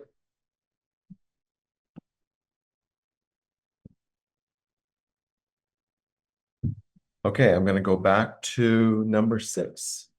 In new business then. Discussion and possible action on including a local options tax and intended use of funds article on the 2026 town meeting ballot. So what we need to decide here are how this article would look. Are we going to combine the 3 local options tax, that being rooms, sales, and meals and alcohol, or are we going to put them together in some other iteration? And we can do them singly, or we can group them. We can group 2 of them, put one on separately. That is one issue that we need to decide on, and the other two issues that we've talked about last week were how we're going to target these funds. I think that's really important that we decide where these monies are going to go, and we've got several options there. And the third thing I think we need to decide is whether we're going to put a sunset date on this.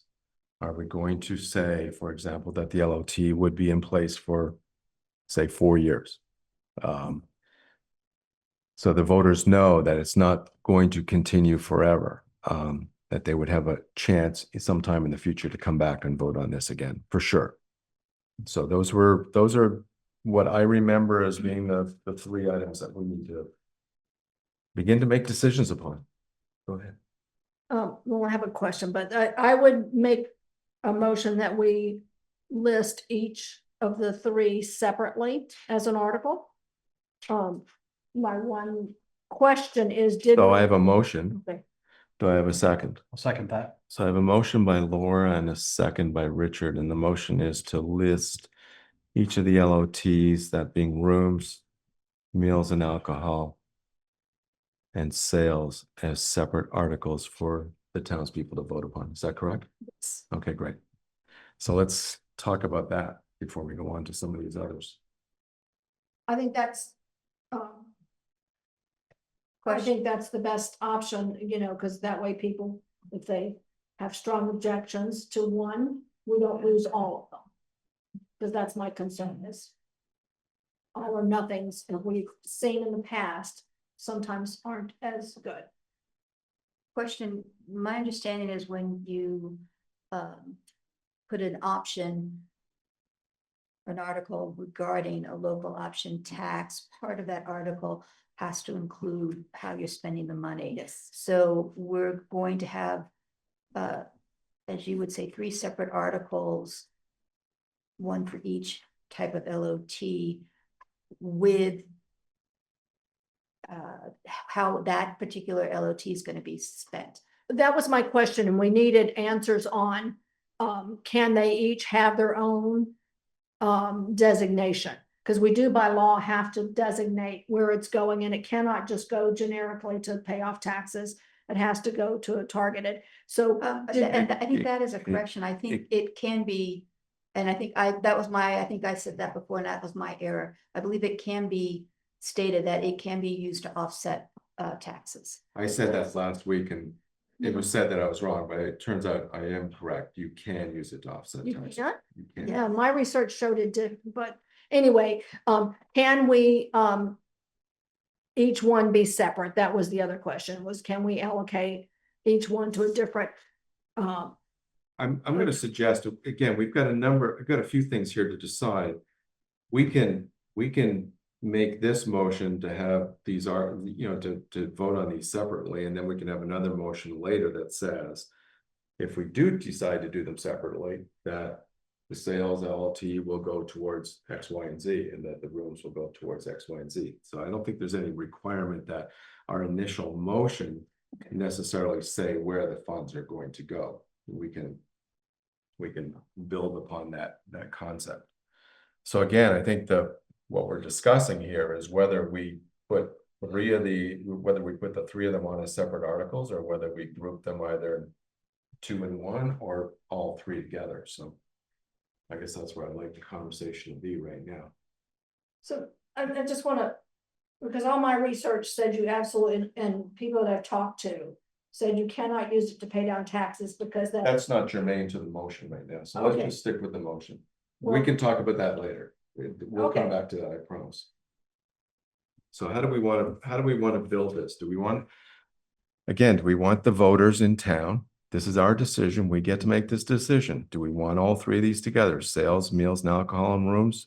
Or do we want them separate, as Laura's motion is suggesting? Or do we want to perhaps put meals and alcohol and rooms together and sales separately? I don't feel strongly one way or the other. I think we could go do either way, either sales by itself, or rooms, meals, and alcohol so together. So we have 2. I don't think that revenue from either one isn't really gonna make. Rooms is the third one. Meals and alcohol Right. I mean, have to go together by law. That one Yes, has to go yes. together. Right. So but- we'd have 3 separate, yeah. No, I was saying two, rooms with meals and alcohol Oh. together, and then sales is separate, just to not, maybe not muddy the waters with. If we do decide to allocate funds differently, that we don't have $37 from rooms going to. I'll just say, coming into this meeting tonight, before Laura made that motion, I was leaning towards grouping meals and alcohol and rooms and putting those two together and sales separately. Mostly because I saw those as the most discretionary of the three and saw them as similar in how money would be spent. But I just see the sales as kind of a no-brainer for everybody. So, you know, I don't want to cut our nose off to spite our face. I think that's a pretty obvious because everybody is clear that that's Airbnb where, rooms, you mean? rooms, yes, rooms. So I would rather, So rooms is discretionary, is that what you're saying? well. You said sales first, so. I'm sorry, rooms, Okay. because in all the conversations, everyone I've talked to are pretty clear about that. That's outside people coming in. And even though it's a smaller amount, it's, for what I hear, is a no-brainer. So I would like to do that separate because I'd like to have more of a guarantee than no guarantees. And I think if you put it in with meals and that might wreck it. So that's my concern, is I really am trying to get something to pass here. Yep. So I understand what you're saying. yeah, I But just want to other- increase our odds. Other comments? I don't have, I think sales needs to stand alone. Let's start with that. The reality of whether we do meals and rooms is a cluster. And I'm sorry. Meals and alcohol is a cluster and rooms stand alone. The reality is if Jeff Carr's projections are anyways close to accurate, the rooms are gonna generate $2,000 and the let me show you the right line. The alcohol is going to generate $13,000 net. Am I missing? Am I not reading it right? Yeah. I'm looking at 27, 28. I thought rooms was between 10 and 20,000. It's not great, but these are also numbers from, Rooms will generate, this is 2019 data. yeah, that's. So this is from quite a while ago. And the estimate is $8,300. The number I'm using, Don, is the most recent report that Jeff sent to us dated. It's in our packet. He did update it. September 29th, which is the update of considerations. And that's the 2020 data, which is very compromised because that's COVID. That's projected. It- It's projected, isn't it? So I guess now I need to know which chart are we relying on to use data? Page 20 is what I've been relying on, page 20 of your packet, That's the revised. which is the updated table A. And I guess if I can interpret what Don is saying is that it's very conservative because it's based on COVID period. Okay. Yeah. All right. Thank you for that clarification. I don't know, Yeah. Yeah, is I that what hear you're you. saying, Don? Yes. that Okay, is what I'm I hear you. Okay. But they are still, by any measure, the smaller of the two. Absolutely. So Absolutely. in one, I guess I have two views on it. One is what I've always said and said again tonight is I'd like to give the voters as much choice as they can to express their opinion on any of these, and that would lead me to separate them all. Okay. That on the other side, is it really necessary to put an article for rooms at, again, I'll use Jeff's numbers, 21, 22, that might be low, $2,122, and alcohol at $13,277. That sounds like, no, it doesn't sound like a lot of money to make a separate article for. So this, I'm leaning, I can be convinced either way. I think sales needs to stand alone. It's just too big. And it needs to have its own vote. I mean, the meals is the next one that generates any real money, 158,000 according to Jeff Carr's September update. That's serious money. Meals and alcohol have to go together. Okay, so you got meals and alcohol, so you got 158.13, you got 171,000. And leaving rooms at 2,000 by itself, again, conservative probably. Guess we can ask it if we want, but that seems like, Well, you just run the risk if they vote no because of the rooms and, because of the meals and alcohol, then you've lost the rooms. Yeah. That's my concern. I'm wanting. what are we losing? May I make a comment? It's money. May I make a comment? Sure. Whether you break it out into 3 or 2 or 1, you break it out into 3 or 2. In my mind, the easiest way to do this is percentages towards certain infrastructure, however you want it, but just so in my opinion, what would be easiest is they all have the same percentage breakdown. And I realize what you're saying with just $2,000, like but if they all have the same percentage breakdown, this percent goes to project X, Yes. this percent goes to project Y, No. that is consistent. It's not overly complicated. A person in a voting booth won't be staring at it or at the dining room table for several minutes trying to discern what is being written in the article. Yeah, that's a good point, Brent, and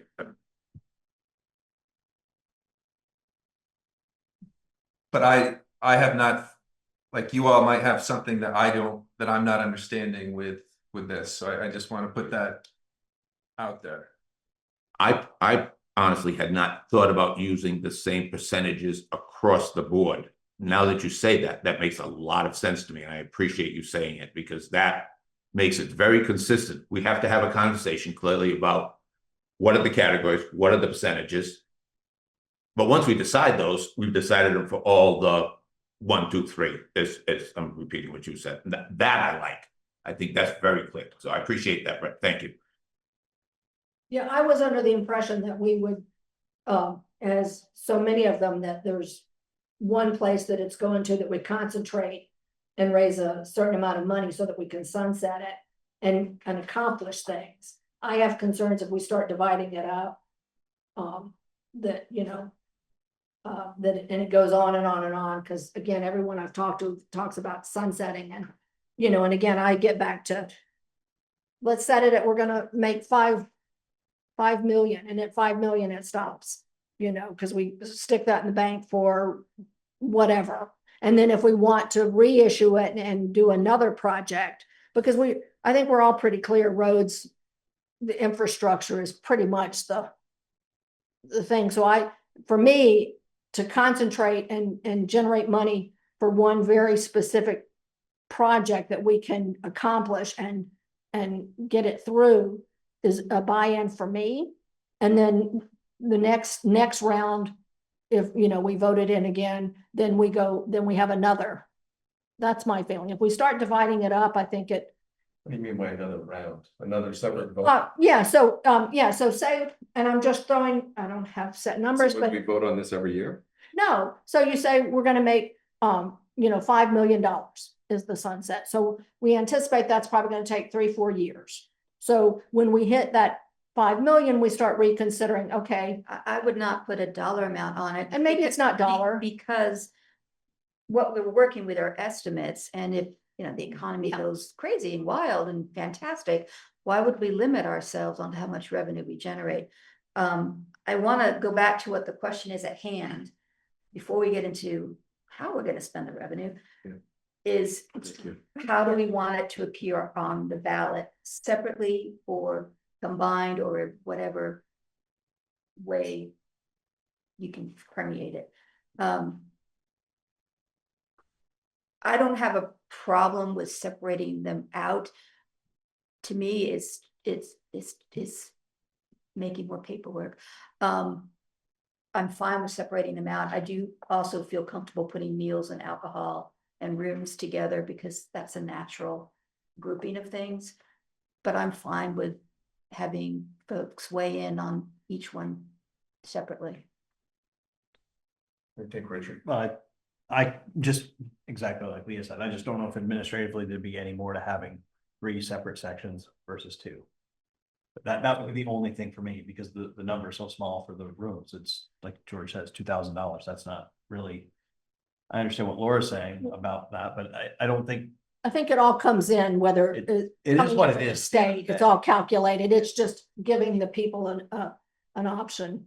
But administratively, I don't think there's gonna be any additional, would there be any additional burden on anyone to? Comes from the state.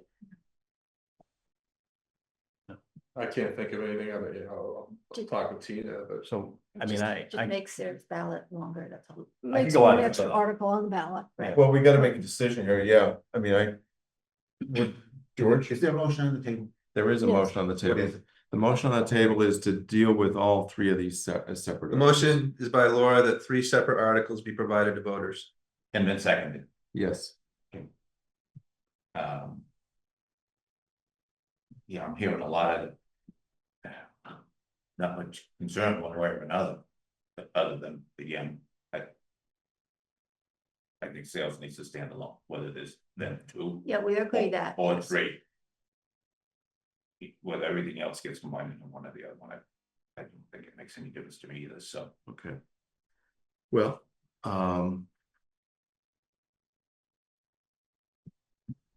go ahead, Martin. Okay. Martin Green. I think it would be prudent to separate them all out. The more options the voters have, I think the better. And again, one of the reasons being that if you group them together and one of them, people don't want it and it sinks the whole thing, then we've lost the whole article there. So I think the more options, I think it makes it simpler. And I think we also have to be very forward-looking in the way we approach this. I mean, maybe $8,000 is going to come in the first year, but if we truly are expecting our town to grow and develop and become vibrant, well, those numbers are going to go up. And I think it's important to always be looking at it through that lens of growing. And that the amount generated shouldn't determine which option taxes people vote on. Obviously, it's a factor, but my point is just that I think they should be separated out. Thanks, Martin.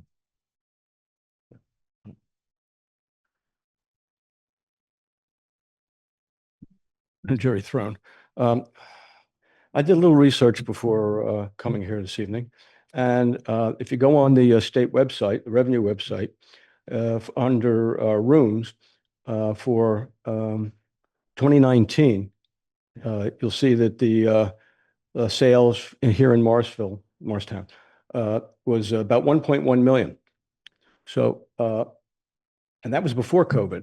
So I think that kind of proves out that, and if that were the case, it would generate about $8,200.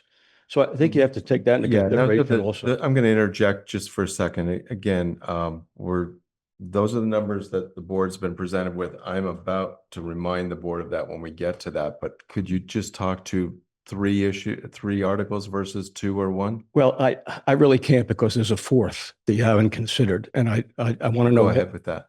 Okay. I don't know why you haven't considered cannabis. Cannabis, It's under sales.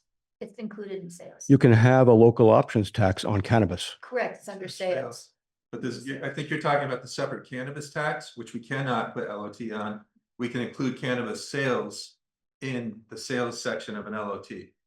Okay. There's 2 separate taxes for cannabis. Okay. Thank you. Check that. Thank you. Okay. Any other comments? Yeah, come on up. Hi, Jamie Jarrett again. My 2 cents is 2, not 3. We confuse the hell out of people when they get the ballot and they start looking at 3 and they're saying, well, what the hell is this? What's this? It's just 2, rooms, meals, and alcohol, and then sales. The 2 separate articles. Thank you, Jamie. Any other discussion? Okay, we have a motion then to vote on. And the motion is to set this up as 3 separate articles for the voters of Morristown to vote upon. A sales LOT, a meals and alcohol LOT, and a rooms LOT. So I would say all those in favor of the motion as presented, please say aye. Aye. Opposed? Nay. That would be 3-2. So the motion passes. So now we can begin to talk about monies that are generated. And I'll just remind the board that it was either 2 weeks ago or 4 weeks ago that I gave you a presentation of the LOT data for Morristown. And this is based upon Vermont Department of Taxes. And it has more recent data. It has sales tax for 2024. It has meals tax for 2024, alcohol tax for 2024, and rooms tax for 2019, since that's the last year that we have any money. The state stopped reporting rooms taxes for towns with less than 10 businesses in 2020. So, for example, the sales tax generates our portion. Our 1% would be $1.3 million. Our 75% of that would be just slightly more than $1 million. It's $1,021,000. The meals tax would generate $154,000 and change for the town. That's after the state takes its 25% share.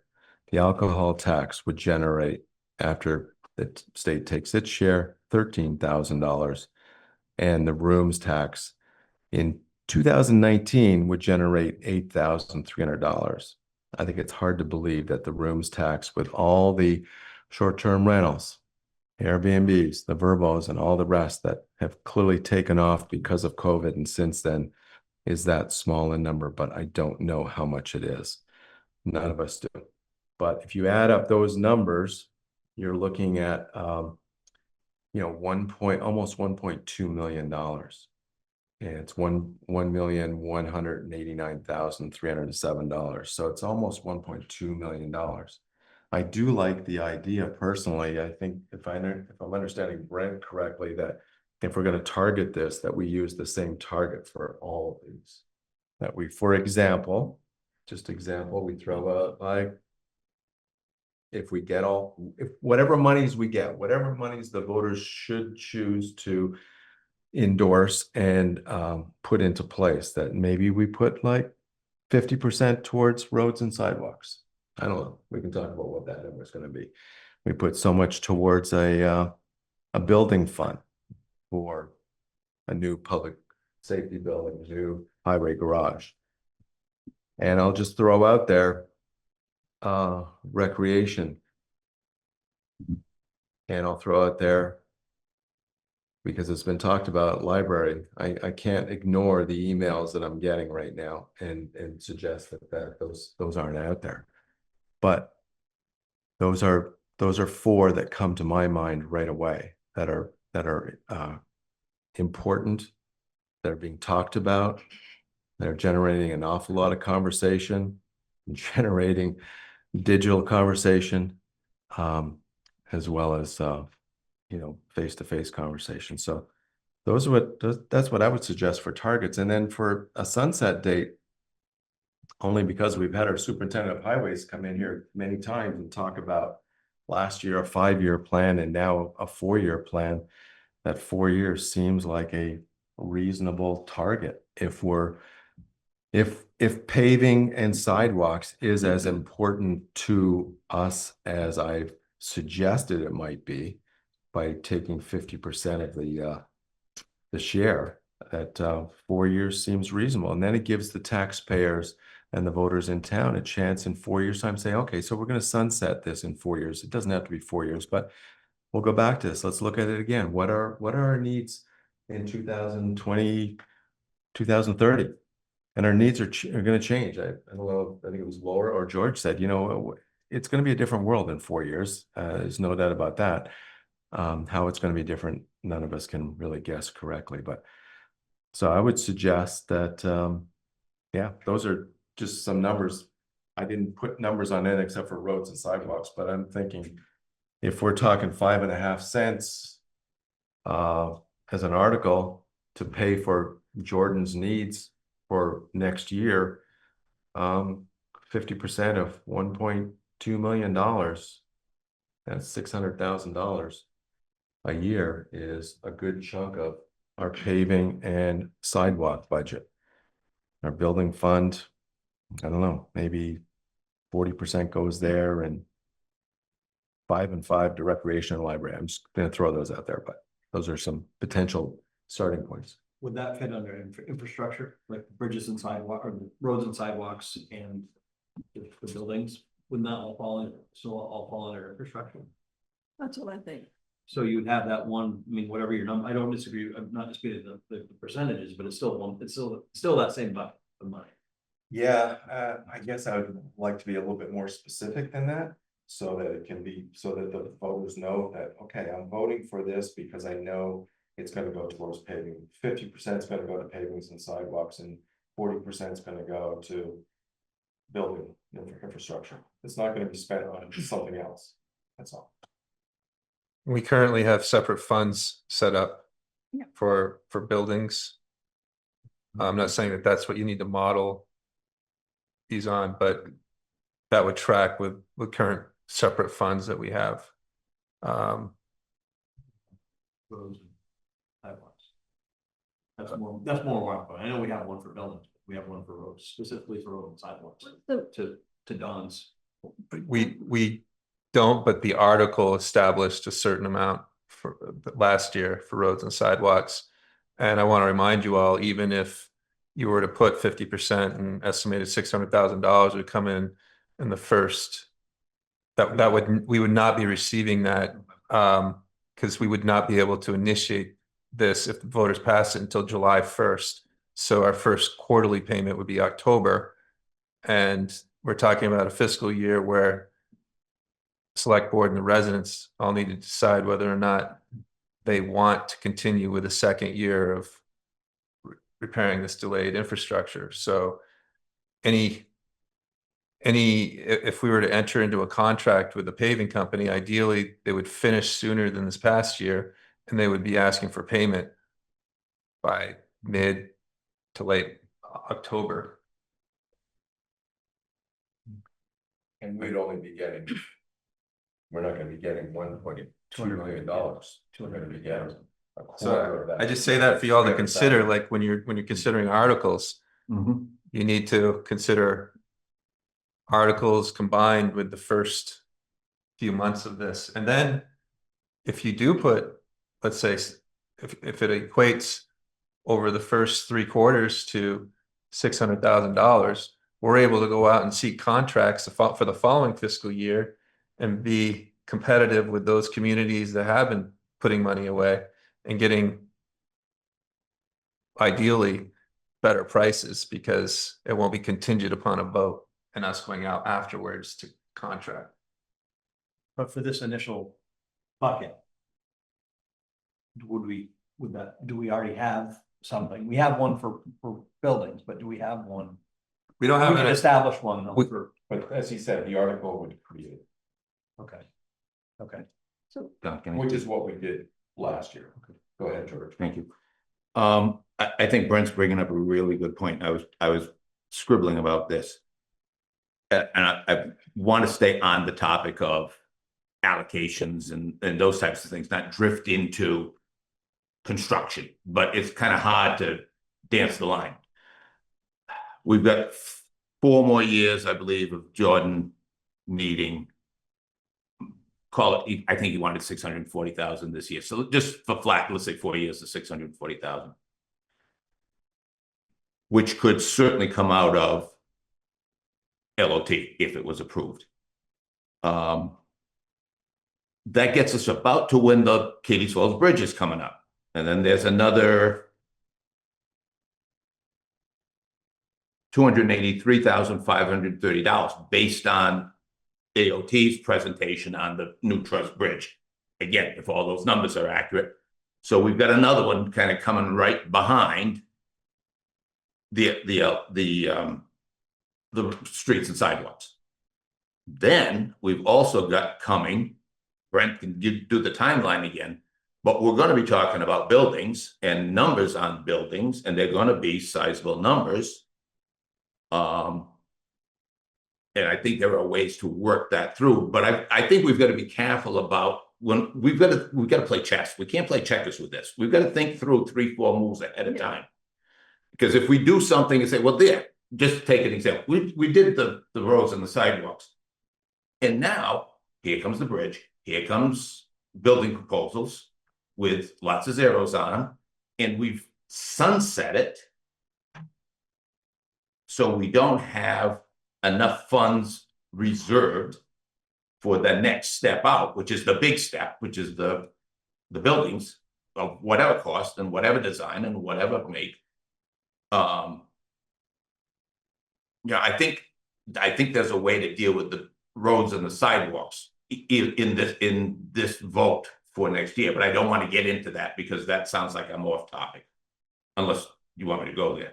Well, I think that is our topic. Okay, all right. That was kind of what I was trying to get at. Okay. It's all in one, it's still, our roads and our sidewalks are still infrastructure, as are our buildings and the other things that we require. That's what I was getting at. So you wanted to put them together. You were wondering if they should. Well, they should, it's like, what Yeah. you're saying is we don't want people to think that we're we're not selecting specific projects. But at the end of the day, for simplicity's sake, we can say, this is what we're gonna do. This is Jordan's presentation was pretty clear about how much money we need for the next 4 years. And we say, this is gonna go into this fund. This money will be used, 600,000 for the next 4 years will be used to offset that paving budget. And in my personal opinion, as far as a sunset, to your point, George, is we haven't even scratched the surface on any of the highway garage, the police station, or the Right. fire department. That's what I'm talking about. A sunset to me, and it's easier to repeal this local option tax than it is to start it.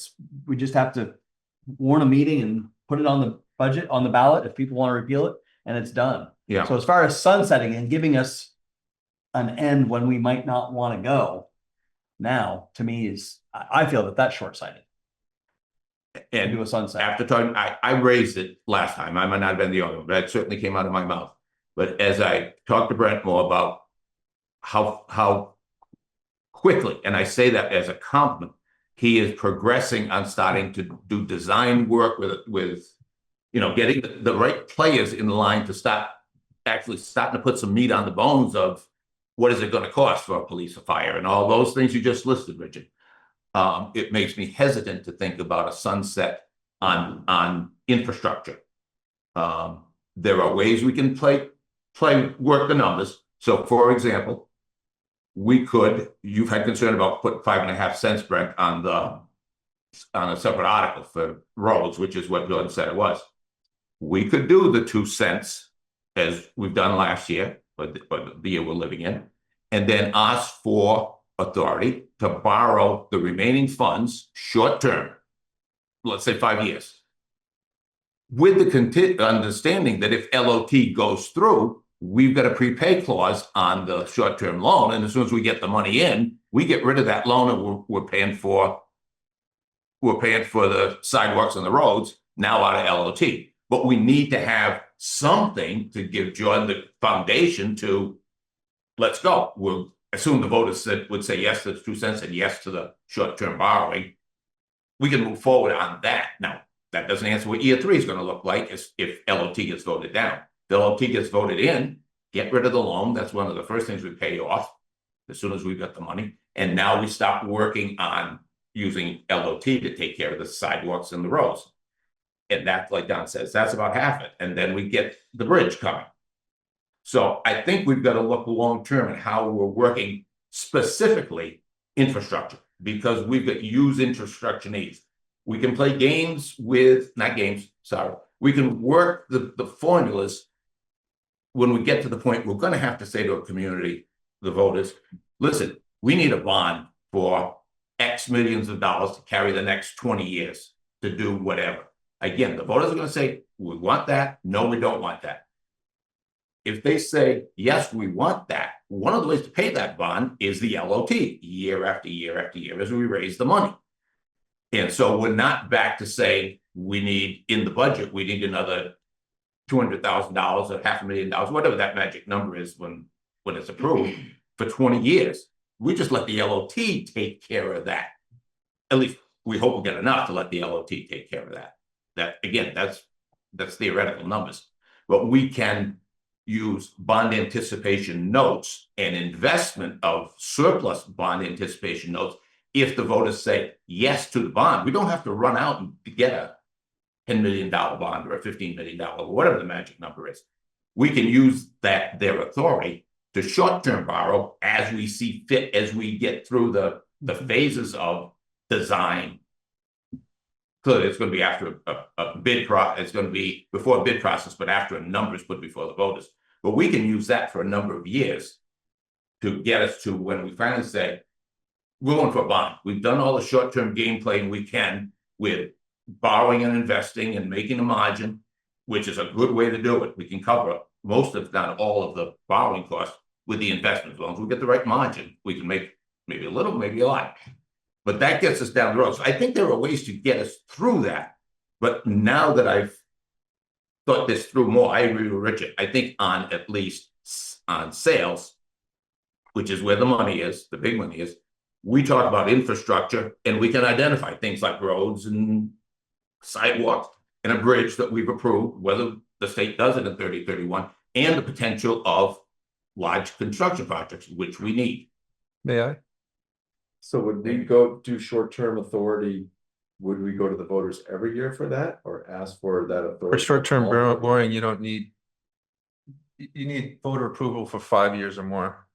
Okay, so for less than 5 years, we don't need. And on the bond, once the voters give you the bond authority, how the administration board manages that authority, as long as we don't borrow more than what they authorize us to borrow and pay it back. And actually, that's a better way to do it anyways, because if you bond it all at once and then you don't need all your contingency, you're stuck holding money that for 20 years that you don't want, truth. So, okay, that's my piece. I'll get out there. I may have made an error on the 5, and I got to double check it. So just, Yeah. if we could remove that from the conversation. If I may just say one thing about what Richard has brought up.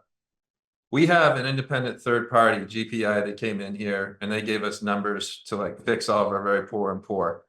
And I won't, it's much more than $600,000 a year. We're on a 5-year cycle to get through those very poor and poor. And that $600,000, I want to remind you all, is based upon this year's estimated costs. It's not related to like inflation. Who knows what OPEC's going to do in 6 months or a year.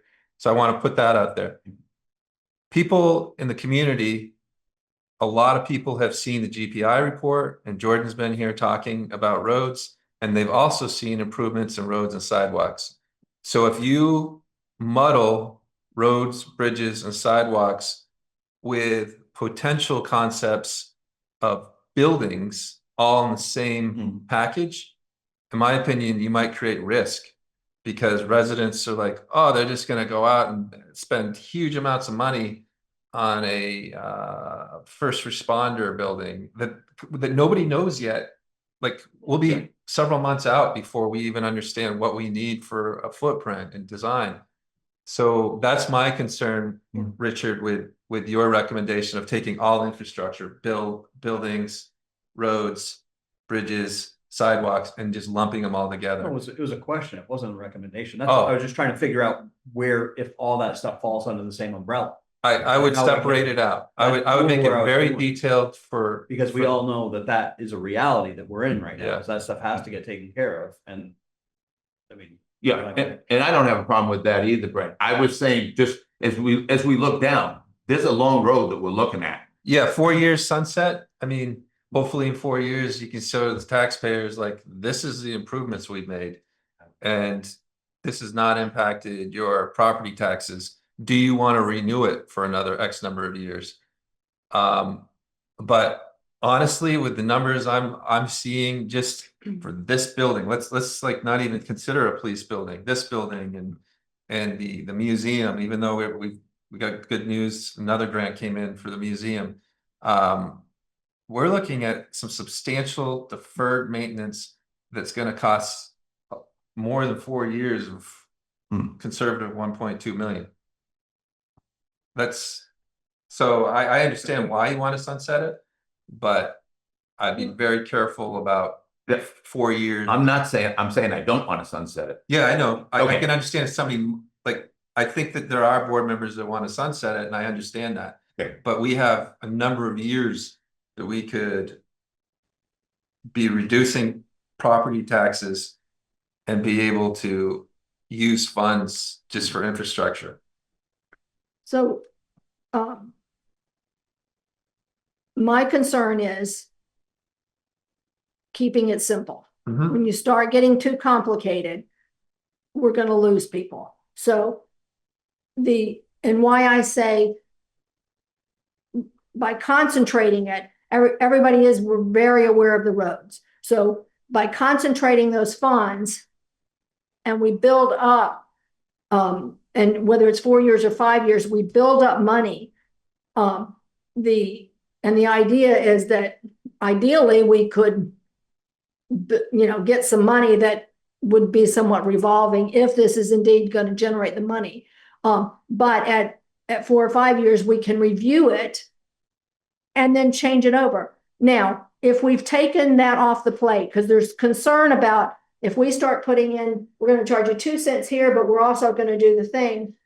I think there's a risk because it's like, wait a minute, you want 2 cents here and you want this too. How much money? And again, everyone I've talked to, there's always concerns about, if a town just keeps getting money, they spend it. And that's the argument behind the sunset, is being very clear about why we're raising this money, what we're going to do with it for a certain period of time. That being said, we then open up the budget to revenues that can be directed to other places. That's my concern, is that, we then taking that pressure off, that we know is coming, taking that pressure off of the budget. Next year, we have ideally a little more room where we're not, so tight, because we know that, we've got the money for the roads and that it's in theory coming in. So that's my concern, is just trying to keep it as simple and clear for people. And what my research has shown is that people are leery about just open fund, just giving you money, and that, that it then is not spent responsibly, because it's just, you've got money coming in, and whether that's true or not, but by really designating, and we know that we've got 4 years, and again, it'd be great if we could get enough money to sit in there that it actually, in those 4 years, starts generating some revenue. So we're not fronting everything all the time. And now, granted, there is some time delay because we don't get it until July, but we do have the 2 cent currently up until July. And so there's a short delay if we, because I just think if you're trying to do an article with 2 cents and then you're trying to do the LOTs, I think you're going to confuse people, and it's going to get overwhelmed, and they're going to be like, it's so much money. So it's a tricky one, but you run the risk of, if one fails and the other one, if it fails, you don't have the money, and we do have the option that it can always be repealed. We can go in and change it and certainly reallocate. Although it takes a year to repeal, so it's not a fast. It does take a year.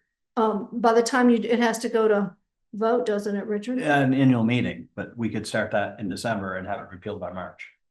Yeah, so still, It's not a year. It's, if we have a conversation Okay. up until that, then it's Right. something that's. Understood. And that's in real world, that's a pretty short amount of time. And I don't know, That's kind of true. hit on the part about our roads and our sidewalks. Jordan's plan is a 4-year plan to get us to be, I would Break say, even. good enough. Oh, good enough. Good enough. That doesn't take into account the maintenance and the stuff that that we're still going to have to do And then the on the stuff that we did the today. annual pavement bill is around 180,000, but that was last year, so 200,000. So it's larger than Yeah. we I spend just now. wanted to clarify that. Yes. There's- So just having listened, something more like to fund capital expenditures and projects and reserve funds for future capital projects, repairs, or other emergency needs. Well, we have an emergency funds already that has $300,000 in it set up for floods or anything already that we can't, we're very limited Okay, touching so, that. So, right, emergency, because that's Yeah. a legal definition. Yeah, exactly. But it's for current capital expenditures and projects and to reserve funds for future capital projects and or repairs. And you're talking about no sunset?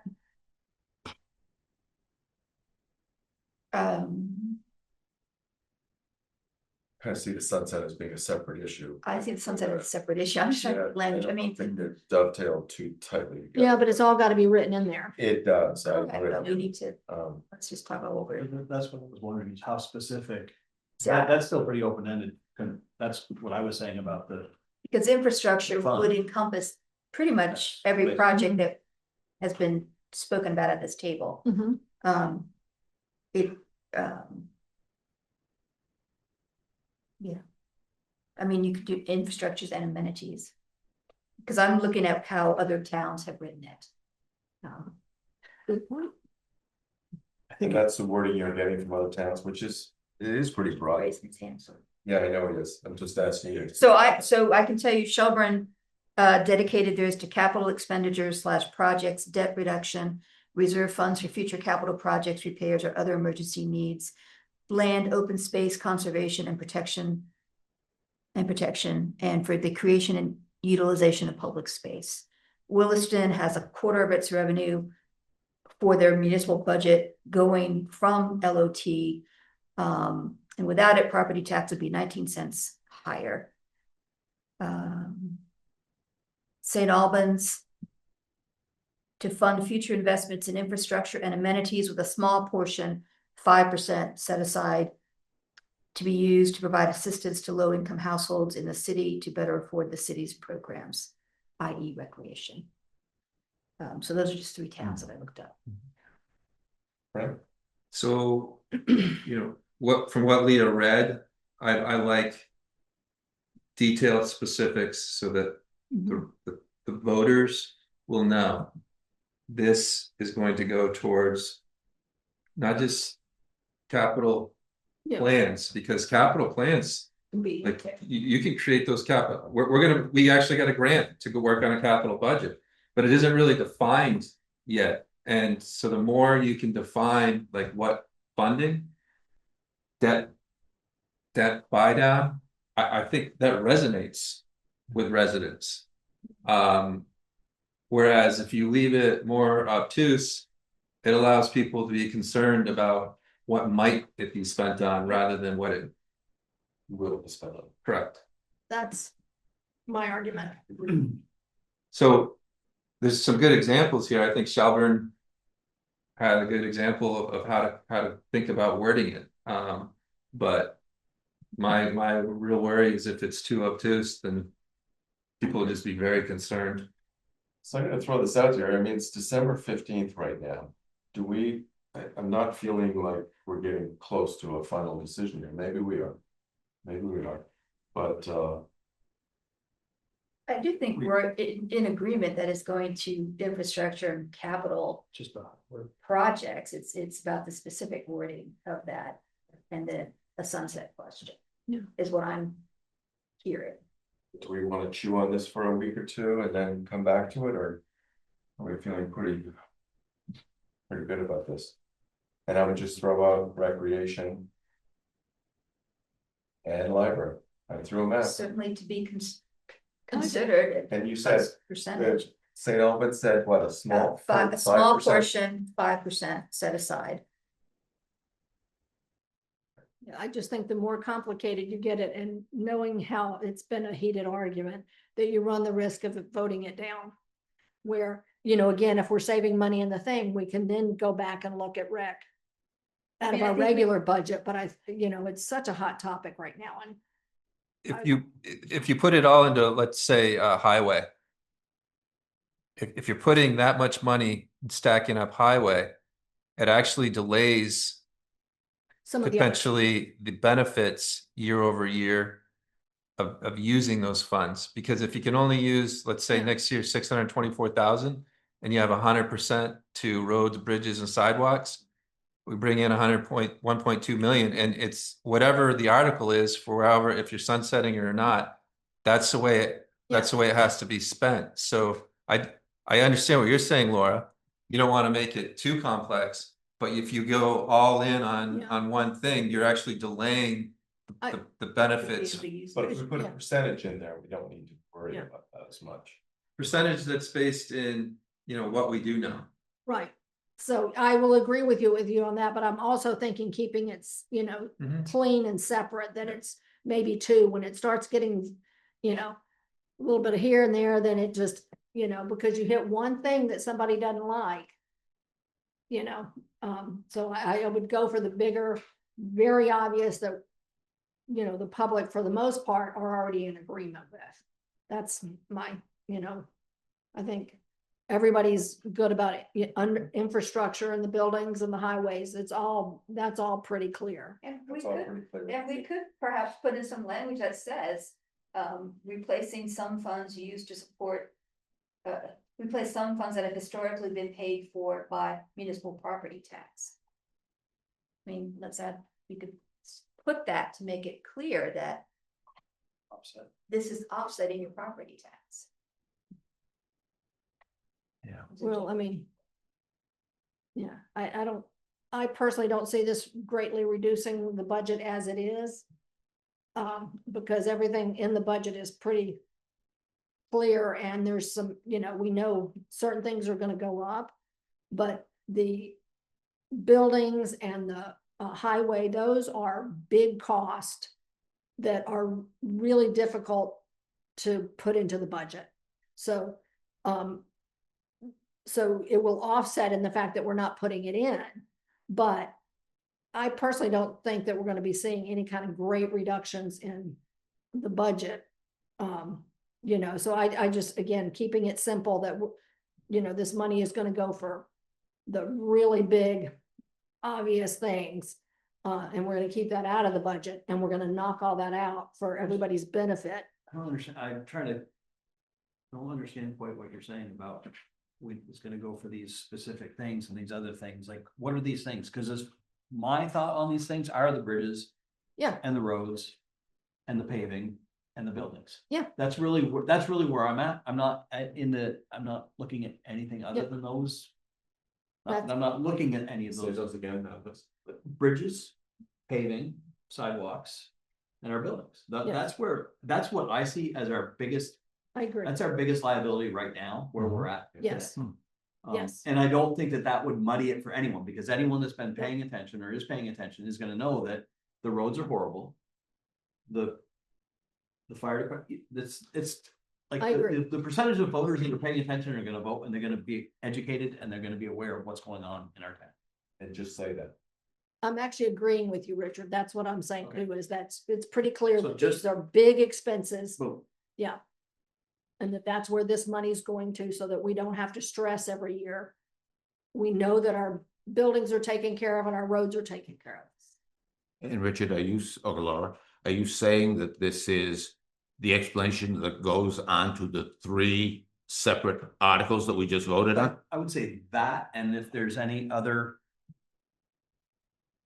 I don't know that we're in a spot right now where we can say library or recreation, right now with where we're at. As much as that pain to allocate that money for that, I don't think that works. So I think that's where we need to be. And I would say it would be as simple as this in 2 years. If we wanted to come back and say, okay, this formula isn't working, now we need to look at this and maybe readjust where we're spending these funds into library and recreation if we have a windfall over the next 2 years. Well, and if the one thing that is in the budget is a paving. So if we can remove that line item for the budget, then we've got some, and I'm hesitant about this, discretionary income in the budget. I don't think it should be looked at as discretionary. But think I mean- it's all money that's necessary to keep our community running. Yeah, I don't mean that, but I mean, Positive. based on where it is right now, is that, everything is allocated so that there's, and not discretionary, but there's not a lot of movement that can happen right now. There's no room right now in that budget. That's what I'm saying. And that if we can pull out a line item that can be taken care of, then we might have a little more And that's a big one too, paving. So if Yeah. we did remove Yeah. paving, let's just say if we did remove paving from the budget, if, Then we, and then using your idea of short-term borrowing, we got permission for short-term borrowing. If LT fails, we've removed paving. We can replace it. Do we have, what do we got in your budget proposal for rent paving? Is it, or is it all in the Jordan's? Was it all in the 2 cents? No, there's nothing, my budget is the general operating budget. Yeah. Yeah. And then I talked about, this does not address buildings, and it does not address, there's 2 cents that was in the calculations, but that does not cover, that covers like a third. 233,000. Yeah, so a third of what's needed if you all were to move forward with road, geez. Jordan. Broden's my son. Sorry, Jordan, sorry, Broden. Okay, he called me Bill or something a month ago. So the way my presentation was laid out, I made a note to you all, is like, it contains 2 cent article. I don't know where you all are gonna go with that, but I remind you, Jordan is saying we need 5.5 cents to be able to, so That's where I'm sorry. yeah, so That's where my short-term borrowing is going, is to cover, if the voters say yes to that, to cover it even if the LOT fails. If the LOT passes, then as soon as we get the money, we get rid of the short-term loan. It's just this little bridge loan till we get the money. But maybe not, in which case we can at least do Jordan's second year if the voters say yes to the 2 cents and to the short-term borrowing authorization for the balance, so to speak. But still leaves us in the problem of what we're gonna do in the 3rd year if we don't have LOT to pick it up. We can't keep doing this. We can't keep borrowing money 5 years out to pay for something we should be doing now. but we can change if LLT fails this year, especially given the economy and everything. In 3 years, it might pass. I'm not saying we should guarantee that, but No, this is not a one and done. If it fails this year, doesn't mean that we have to walk away from it. And that is my concern, is that given what's going on, but and I'm with you, George, we've gotta, it's a chess game. We gotta try to we wait, and I hear what you're saying, Laura, but if the voters say no to us this for year. LOT or no on the short-term loan, and we wait a couple of years to get LOT through, we've lost all the progress we've made on the roads. Now, that's the voters' choice. That's not our choice. That's the voters' choice. But now all of Jordan's progress regresses It's and not we're ideal. back to at best square one, and maybe it's square -1 now. Yeah. Judy?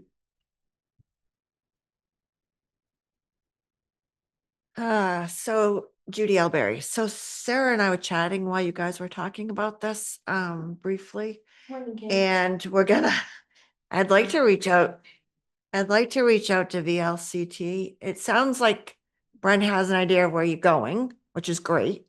But I'd like to reach out to VLCT to find out, the statute Sarah and I have read doesn't say that specifically where the money, that it needs to be in the article. I don't know if it's a select board vote as to how the money gets spent, where it goes. So I just think we need to do a little more research about this. I believe it's a recommendation. Yeah. I do too. I do that the too. Economist. Yes. Mr. Carr. Yeah. Made Right. based on experience that other towns Yeah. have had. Yeah. But I think I see where you're going. It doesn't need to be decided tonight because the articles aren't, the warning isn't gonna be put together until, I'm working on it, but it won't be till mid-June, January. So we So you have time. January 5th. You have time. It just seems like you folks have a lot of questions. Yeah, I think we do too. I agree. Anyhow, Thank you, just Judy. Yes, too, and look and see what other. Yeah. Get a bunch of samples of Right. other towns. That's what we did when we did the charter. Right. So, yes. So I'm going to suggest then we do our homework and come back on January 5th is our next regular select board meeting. I know we got a meeting on the 29th, but that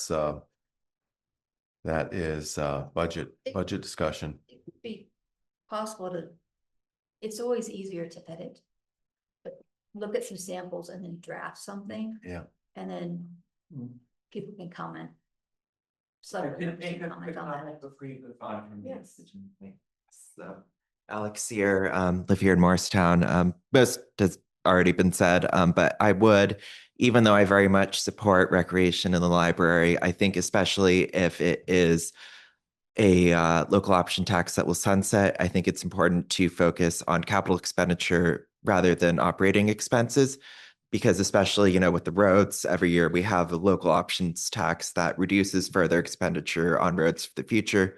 But if we start funding, for example, recreation and programs with it, and then it sunsets, suddenly that either has to drop into the regular budget or just disappear. And so, especially with a budget with something that might sunset, you can create a trap for yourself. Also, I kind of see both sides on sunsetting, in that you could have people, give it a try and see results before saying, let's do it more, let's do it forever.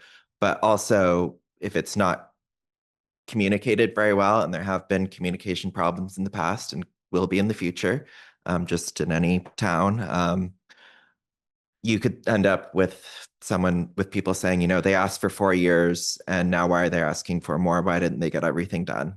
When that's not really possible. And so I don't know what you should do, but I'm scared both ways. You're not alone. Thanks, Alex. Why not? Jerry Throne. Something else to chew on. There are a lot of other bridges that need repair work. Worst of which is the one on Morristown Corners Road that has a lot of traffic. And all you have to do is look at the list on the inspection report, which I've given to Brent, and I can forward it to you too, any of you that want it. If you look at that list, you'll see there's quite a few bridges that need repairs. That's the major one, though.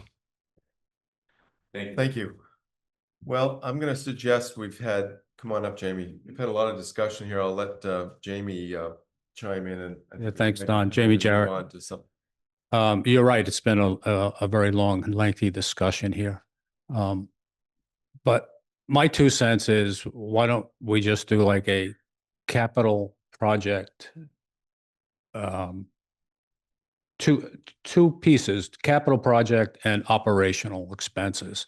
And then take your capital and take your equipment that is in excess of $100,000, and that goes into your capital.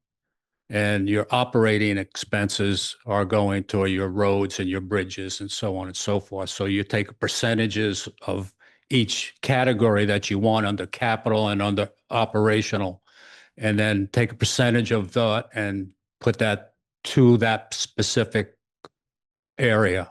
I mean, the two careers that I had, that's pretty much what we did. Was capital projects was buildings, renovations, equipment, anything that had a value or estimated value of in excess of, let's say, $100,000. That all went into a capital, and then anything operational expenses was in an operational budget part. Thank you, Jamie. Say very clearly, currently, we have a fire department capital equipment fund. We have a highway department capital equipment fund, a bridge and highway infrastructure fund. Those are already set up. So I just don't want everybody to get confused about, these are already set up, and we've had different amounts collected over the years. So I just don't want us to start creating all kinds of extra stuff. That's okay. There's actually more. And there's actually far more. There's just far the ones more we're restricted talking funds. about. I meant grabbed it when you were asking. Yeah. It's just saying, this is what's on the overview of the budget and what we're currently talking about. Don, so go ahead. Just while the select board is here and we have Sarah, you know, we're talking about coming back January 5th. I think that it'd behoove the select board to get clarification on when we need the legal counsel's blessing on articles to be, you know, what is the deadline for that, Sarah, so that we're all understanding, because we had some issues last year with changes to articles.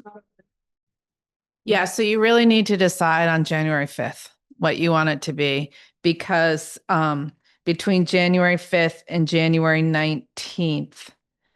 So on the January 19th meeting, there's going to be a warning that there's still a little bit more time, but it should be pretty set on January 19th what you want. So you can have next meeting, but I know there's holidays and stuff, but We've got to Given get our legal- conversation tonight, we present the idea, the concept to legal counsel and get them to begin to think about some possible motions, Well, an article. so I would say 5th is the absolute latest that you want us to be forwarding it to legal counsel. You've seen how every municipality in the state is going to be going to legal counsel for their articles. Yeah. So But my point is to give this to legal counsel before the 5th, so that we got something to look at, some kind of a skeleton of. but possible motions. they'll know what to do with LOT articles. It's just a matter of them having a clear understanding from the select board of what you're asking, so that they can word it in a way that isn't selling it too much, marketing it too much. It's just basic facts, so that nobody can challenge it as has been done in other towns. So I just want to make sure you all understand January 5th is like really absolute latest. Yeah. I'm in agreement with Richard where we want the money to go to. I Yeah. think we should do some homework like Leah did and Yeah. find out like other examples, so there's not a whole lot of manipulation of what we want to bring to the voters with legal. Because there's got to be something similar to that out there already, Yeah, to that base. but if we're clear about where we want it to go. I think that's our homework and maybe even for the next meeting, maybe, I don't know, provide something to Brent. If we know where it's going, we know where it's I going. hate to raise this, but can we do something on the 29th of January? On So 20th could of we December? not bring some written examples that next Monday? Yeah, that's what I'm going Okay. with. I mean, we're gonna have long nights, it doesn't matter, so. Next Monday, we're not here next Monday. The 29th, the 29th. 29th, we can add to we don't have an agenda out yet, so we can have it in that agenda. It'll not only be budget discussion for the residents to talk about proposed budgets for you all, but it can also be further discussion. Yes, okay, good. Okay, thank you. I'm gonna move on then. Old business, we've already done the town of Elmore proposal. I have possible executive session. Do we want to, can I move forward, do the rest of this and come back to executive session? Anybody upset with that? Nope. I think we should do that. Okay, I'm gonna move on so I'll come back to number 6, number 2. And number 7 is Roman numeral 7 is approve the warrants. I'll make a motion to approve the warrants. I have a motion. Do I have a second? Second. Motion by Richard, second by George to approve the warrants. Any discussion? Hearing none. All those in favor of approving the warrants, please say aye. Aye. That would be unanimous. Our upcoming schedule, we've been talking about it. Monday, December 29th is a select board special meeting, mostly concerning the budget, but as everyone has heard, it's going to have an LOT component to it as well. And then Monday, January 5th would be our regular select board meeting in January, our first one. Saturday, January 10th is Community Pie Day at VFW. And I'll remind people that Judy has asked for some help on the Friday, the day before, to help set up in the afternoon after 2 o'clock, I believe you said. After 2:30. And I'll just remind people again, on January 15th is the deadline, as Sarah has presented to us, for petitions for articles. January 20th would be our next regular select board meeting in January, and then January 26th would be the petition deadline for candidates. On the yeah, that's not on here, on the 29th, was it? The 26th. Oh, the same day. Okay, thank you. So petitions are 5:30 and then you'll have a meeting. Thank you. Okay, I'm going to return to Roman numeral 6, number 2, possible executive session. Do I have a motion? Judy, the same ones we had before? Or you've got the new one? I find that premature general public knowledge of the pending contract negotiations and confidential attorney-client communications will clearly place the town at a disadvantage by disclosing its strategy. So I have a motion. Second. So I have a motion by Leah and a second by Richard. Any discussion? Hearing none, all those in favor of the motion as presented, please say aye. Aye. I move that the select would enter into executive session under the provisions of 1 VSA 313A1 to discuss the pending contract negotiations and under the provisions of 1 VSA 313A1F to discuss confidential attorney-client communications made for the purpose of providing legal services to the board. The board invites town manager Grant Raymond, executive assistant Judy L. Berry to participate in the discussion. Second. So I have a motion by Lee and a second by Richard. Any discussion? Hearing none, all those in favor of the motion as presented, please say aye. Aye. We are in executive session. Thank you, folks. Good night. Mon, you put in a long night today.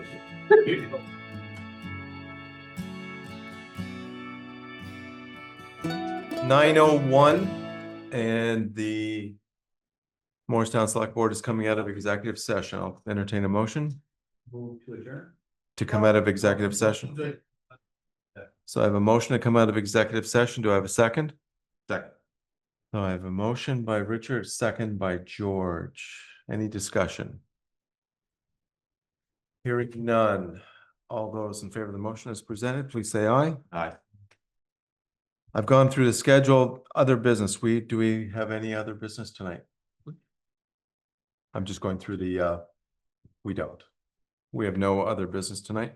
I would then entertain a motion to adjourn. Do I have a second? Second. So I have a motion by Richard, second by George. Any discussion? All those in favor of adjournment, please say aye. Aye. That is unanimous. Richard, I need some other signatures. Thank you, folks.